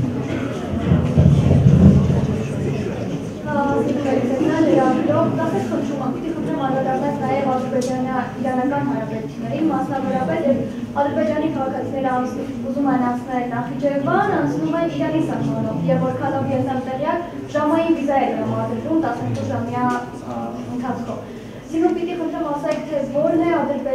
Իրանի, Ադրբեջանի նկատմամբ սահմանափակումներու խնդիրը, իսկ ինչ խնդիրների մասին է։ Ժամանի սահմանափակումը իրոք կա եւ կախված հարաբերությունների լարումից եւ բարելավումից անընդհատ փոխվում է։ Ժամանակին 6 ժամյա սահմանափակում էր եղել, այսինքն սահմանը, այսպես ասենք, մայրցամաքային Ադրբեջանից հատելու դեպքում վարորդը առնվազն 100-ից պակաս չպետք է քշեր, որպեսզի հասցներ Նախիջևան մոտ գործել, առանց կանգնելու, ջուր խմելու եւ այլն եւ այլն։ Ինչու՞ պայմանավորված դա նույնիսկ փակել են որոշ ժամանակ եղել է փակել են զարգացության պատճառով այդ տարանցիկ, այսպես ասած, ուղի չեն տրամադրել։ Բնականաբար համար առաջին պատճառը ընդհանրապես իրան-ադրբեջանական հարաբերությունները իր սկզբանե բարելավման ենթակա չեղող հարաբերություններ են։ Ինչու՞։ Այստեղ խնդիրը գնում է հետևյալ հարթության մեջ է խնդիրը։ Ադրբեջանը որպես Իրանից պոկված, նաև իրանական ինքնությունից պոկված մի հատված, ընդհանրապես գիտեք հայտնի օրինակ է, աղանդները պայքարում են իրենց մայր կրոնի դեմ ավելի շատ, քան օտար կրոնների դեմ։ Հասկանում եք, դրանով ուզում են ինքնահաստատվել, ասենք քրիստոնեությունից պոկված աղանդը առաջին հերթին պայքարում է քրիստոնեության դեմ, իսլամից պոկված աղանդը առաջին։ Հիմա սրանց պարագայում են, եթե մենք այսպես ասած մի քիչ գեղարվեստական կոնտեքստում նայենք, ճակերտավոր գեղարվեստական ադրբեջանցիների հիմնական խնդրեմը ինքնահաստատվելն է, որ իրենք Իրանից կամ իրանական ինքնությունից, իրանական մշակույթից առանձին մշակույթի ինքնության չգիտեմ ինչի կրողներ են, չէ՞, դրա համար ասենք աբսուրդային վիճակ է ստեղծում։ Վեճերը անընդհատ գնում են, չգիտեմ, ֆարսի գրողների վերաբերյալ բանաստեղծների, Նիզամի, Խաղանի, ադրբեջանական դասական գրականությունը, եթե մենք այսպես ասած, հանեք այդ վիճակի գրողներին, այնտեղ համարյա բան չի մնա։ Հիմա Շահ Իսմայիլը, որը գրել է թուրքերենով, արդյոք ադրբեջանական գրականության գրող է, թե իրանական գրականության գրող։ Չէ, ըստ ադրբեջանցիների դրամաբանության իրանական, որտեղ Իրանի տարածքում է ծնվել։ Չէ, եթե Նիզամին ծնվել է այսօրվա Ադրբեջանի տարածքում, բայց նա գրել է թուրքերենով։ Իրանք ասում են համ սա է մերը, համ էլ նա է մերը, այսինքն մի դեպքում տարածքային պատկանելություն, մի դեպքում լեզվական պատկանելություն, խառնվում է իրար։ Կամ Ֆիզուլին ծնվել է Իրաքում, չնայած Թուրքիով է գրել, եթե Իրաքում է ծնվել, ուրեմն Ֆիզուլին իրաքցի գրող է, ոչ թե ադրբեջանցի գրող է։ Եվ այլն, մի օրինակ բերեցի։ Չէ, այսինքն իրենք ունեն հակասություններ մշակույթի ոլորտից սկսած, իմիջիայլոց կարող են մեզ շնորհավորել, հիմա մենք ենք լավաշի հարցով պարսիկների հետ կռվի մեջ ընկնելու, որովհետև պարսկական մամուլը անընդհատ բանանում, որ հայերը ուզում են լավաշը ընդունել, որպես հայը չգիտեմ ինչ-որ ՅՈՒՆԵՍԿՕ-ում եւ այլն։ Եվ կա վերջացած քաղաքական պատճառներով, համար մեկ պատճառը նկարտումները Իրանի տարածքի հանդեպ, այսպես կոչված մեծ Ադրբեջանի գաղափարը։ Հասկանալի է։ Այսինքն բոլոր սպեկտրներում, եթե երկու երկրների մեջ կարող են լինել խնդիրներ, ապա Իրանի եւ Ադրբեջանի մեջ սկսած բանաստեղծներից վերջացած քաղաքական խնդիրներով այդ խնդիրները կան։ Ինչպես պետք է լուծվի այդ խնդիրները, միայն ասում հայտնի անլուծելի է ասես։ Մենք շատ հետաքրքիր իմանալ, թե Իրանը հարևանների հետ ինչ խնդիրներ ունի ընդհանրապես կամ ունի արդյոք թե ասեմ Իրան հարևանների հետ, եթե գանք հետո հարևաններից Աֆղանստան, չէ՞, այս կողմից գանք, այսպես ասած, Աֆղանստանի հետ Իրանը որևէ տարածքային, այսպես ասած, չգիտեմ ինչ-որ էթնիկական եւ այլն խնդիր չունի, խնդիր կա իրանցիները Աֆղանստանի առնվազն հյուսիս, այսպես ասած, Հերաթից սկսած մինչև Տաջիկստանի սահմանը, որտեղ պարսկալեզուներն են բնակվում, համարում են իրենց մշակութային դոմենը, այսպես ասած, իրենց ազդեցության գոտի, բայց լրջագույն խնդիրներ Աֆղանստանի հետ Իրանը չունի։ Գանք Պակիստան, մյուս Իրանի արևելյան հարևանը, Պակիստանի հետ էլ առանձնահատուկ խնդիրներ Իրանը չունի, այսպես ասած, թե քաղաքական Պակիստանի հետ միակ պրոբլեմատիկ հարցը բելուջների խնդիրն է, որտեղ սրանց մի մասն էլ Պակիստանում է բնակվում։ Եվ ցեղային կառույցը, այս հատվածը անապատային գոտի է, սահմանագիծը հստակ չի։ սահմանային սյուները պատկերավոր ասած այսօր տեղադրում են վարը քամին ավազների շարժման հետևանքով այդ սյուները 5 կիլոմետր այս կողմ են կողմանում։ Իրано-պակիստանյան սահմանի շատ հատվածներ հստակ չէ։ Դու կարող ես գնալ մտնել ասում դու եկել ես Պակիստան, բայց քեզ տղա թե Իրանում ես։ Վերլուծների խնդիրն է իհարկե եւ նաեւ Պակիստանի հետ որոշակի խնդիրներ կան քաղաքական դաշտում, եթե նայելու լինենք։ Իհարկե հայտարարումը, որ երկու եղբայրական պետություններ են եւ այլն, բայց իրանցիների համար Պակիստանը այս հանդեպ արհեստացին պետություն է, իրենք համարում են, որ դա արհեստական բնույթ ունեցող պետություն է։ Իրենց համար Պակիստանը այսուհանդերձ Հնդկաստանն է։ Ուրեմն եթե գանք կենտրոնական Ասիա նախկին խորհրդային, այսպես ասած, այս տարածքը չէ, Թուրքմենստանի հետ Իրանը որևէ խնդիր չունի, ոչ քաղաքական խնդիր ունի, որևէ տարածքային խնդիրներ չունի։ Ինչ որ երբեմն թուրքմենական կողմից ասում են, թե Իրանի թուրքմեններին պետք է մեր դասագրքերով սովորեցնել եւ այլն, Իրանի թուրքմենները իհարկե ասում են, մենք առանձին ենք, կապ չունենք, այդպիսի խոշոր խնդիր չկա, որ եթե նայենք այս համատեքստում, Պարսից ծոցի տարածաշրջանում խոշոր խնդիրներ ունի Իրանը։ Պարսից ծոցի տարածաշրջանի բոլոր գրեթե միապետությունների հետ ունի տարբեր խնդիրներ։ Տարածքային խնդիրներից սկսած չէ երկու կղզիների հարցը, վերջացրած Բահրեյնի խնդրով Իրանը ասում որ ընդհանրապես Բահրեյնի իրանական տարածքը եւ ՄԱԿ-ը բավական ուշ չէ ճանաչել Բահրեյնի որպես անկախ երկիր 40-ական թվականների վերջին եթե չեմ սխալվում։ Բացի այդ Բահրեյնի բնակեցված է հիմնականում շիաներով եւ այդ շիաները համակրանք են տածում դեպի Իրանը, չնայած իշխող կլանը սուննիական կլան է Սաուդյան Արաբիայի։ Սաուդյան Արաբիայի հետ գրեթե ամեն ոլորտում պրոբլեմ ունի Իրանը, գրեթե ամեն, սկսած նավթի գնից, վերջացած, չգիտեմ, քաղաքական ազդեցություն, վերջացած գաղափարախոսական պայքար, վահաբականություն ընդդեմ շիական, այսպես ասած գաղափարախոսության կամ հակառակը, այսինքն բազմաթիվ պրոբլեմներ։ Պարսից ծոցի ավազանում Իրանը ունի լրջագույն պրոբլեմներ գրեթե բոլոր հարևանների հետ։ Իրաքի դեպքում Սադամի իշխանության օրոք գիտեք, պատերազմ այսպես ասած, բավական երկարատև արյունահեղ պատերազմ, բայց ըստ որում իրանական իլյուզիաները, ես հիշում եք ասացի Ադրբեջանի հետ կապված իլյուզիաները ինչպես հոդս ցնդեցին, այստեղ էլ շիաների հետ կապված իլյուզիաները հոդս ցնդեցին, որովհետև Իրաքի շիաները Սադամի կողմից բավական ակտիվ կռվեցին, իրանցիներին թվում էր, թե շիաները կանցնել իրենց կողմը, շիա արաբախոս շիաները, բայց շիաները կռվեցին Սադամի կողմից, եւ դա փաստ է։ Հիմա իհարկե Սադամյան հետ Սադամյան Իրաքում Իրանը համարում է, որ այդ Իրաքի տարածքը, Մինջագետքը, հատկապես շիաներով բնակեցված հատվածը իր ավանդական դոմենն է եղել, սկսած հիմա ինչ-որ հայկական դիսկուրսով կա, չէ, ինչ-որ Տիզբոնի խնդիր կա, չէ, Տիզբոնից, որը այսօր Բաղդադը գիտեք, Տիզբոնի այսպես ասած տարածքում է, չէ, գտնվում Բաղդադը, պատմական մայրաքաղաքի, լուրջ խնդիրներ չունի Իրանը, էլի ոչ քաղաքական իմաստով լուրջ խնդիրներ ունի, քրդերի հետ են բավական բարի դրացիական հարաբերությունները պահպանում իմիջայնոց հյուսիսային Իրաքում։ Եթե գալիս ենք մեր հետ ոնց որ ասում են օրինակելի հարաբերություններ, եթե բաց թողնենք տարբեր հետ իմ ասած, ես քեզ լավ բան ասացի, դու ուրախացար, դու ինձ լավ բան ասացի, ես ուրախացա, այդ բանը մի կողմ դնենք, ապա իրականության մեջ խնդիր չկա Հայաստանի հետ։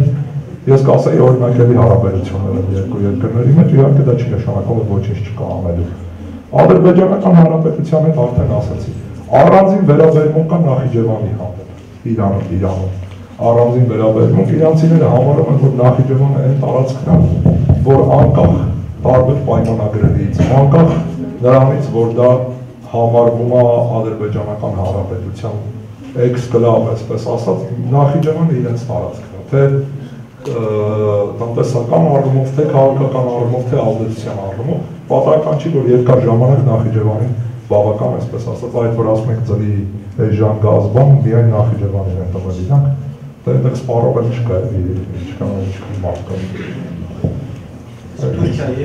Աջան, հա, Թուրքիան մոռացանք, ամենակարևորը, Թուրքիան մոռացանք, եկանք ընկանք Նախիջևան։ Թուրքիայի հետ պրոբլեմները թեև արտաքուստ երկու կողմերը ավանդաբար ճանում են ցույց տալ, որ իրենք այսպես ասած բարի դրացիական հարաբերություններ ունեն, մրցակցում են, ուղղակի մրցակցում են, իրականության մեջ պրոբլեմները նույնպես բավական շատ են, գլոբալ պրոբլեմները կապված տարածաշրջանային գերտերության հավակնությունների հետ նախ եւ առաջ։ այսինքն իրանցիները համարում են, որ իրենք են տարածաշրջանային գերտերությունը, թուրքերը համարում են, որ իրենք են։ Այստեղից կա նաև գիտեք ավանդական, այսպես ասած, հիշողություններն արևելքում ոնց որ ասում ոչ մի բան չի մոռացվում, էլի։ Հիշում են Օսմանա-Սեֆյան պատերազմների պատմությունները հիշում են եւ թուրքիաները նաև այս թուրքախոսների մեջ խելրություններ առաջացնելու որոշակի փորձ ունի, Իրանը էլ որոշակի փորձ ունի քրդական բանվորական կուսակցությանը օժանդակելու մեջ։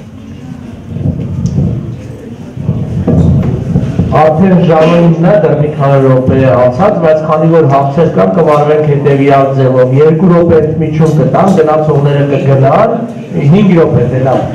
Հետո ովքեր որ կմնան, եւս մի 15 րոպե պարոն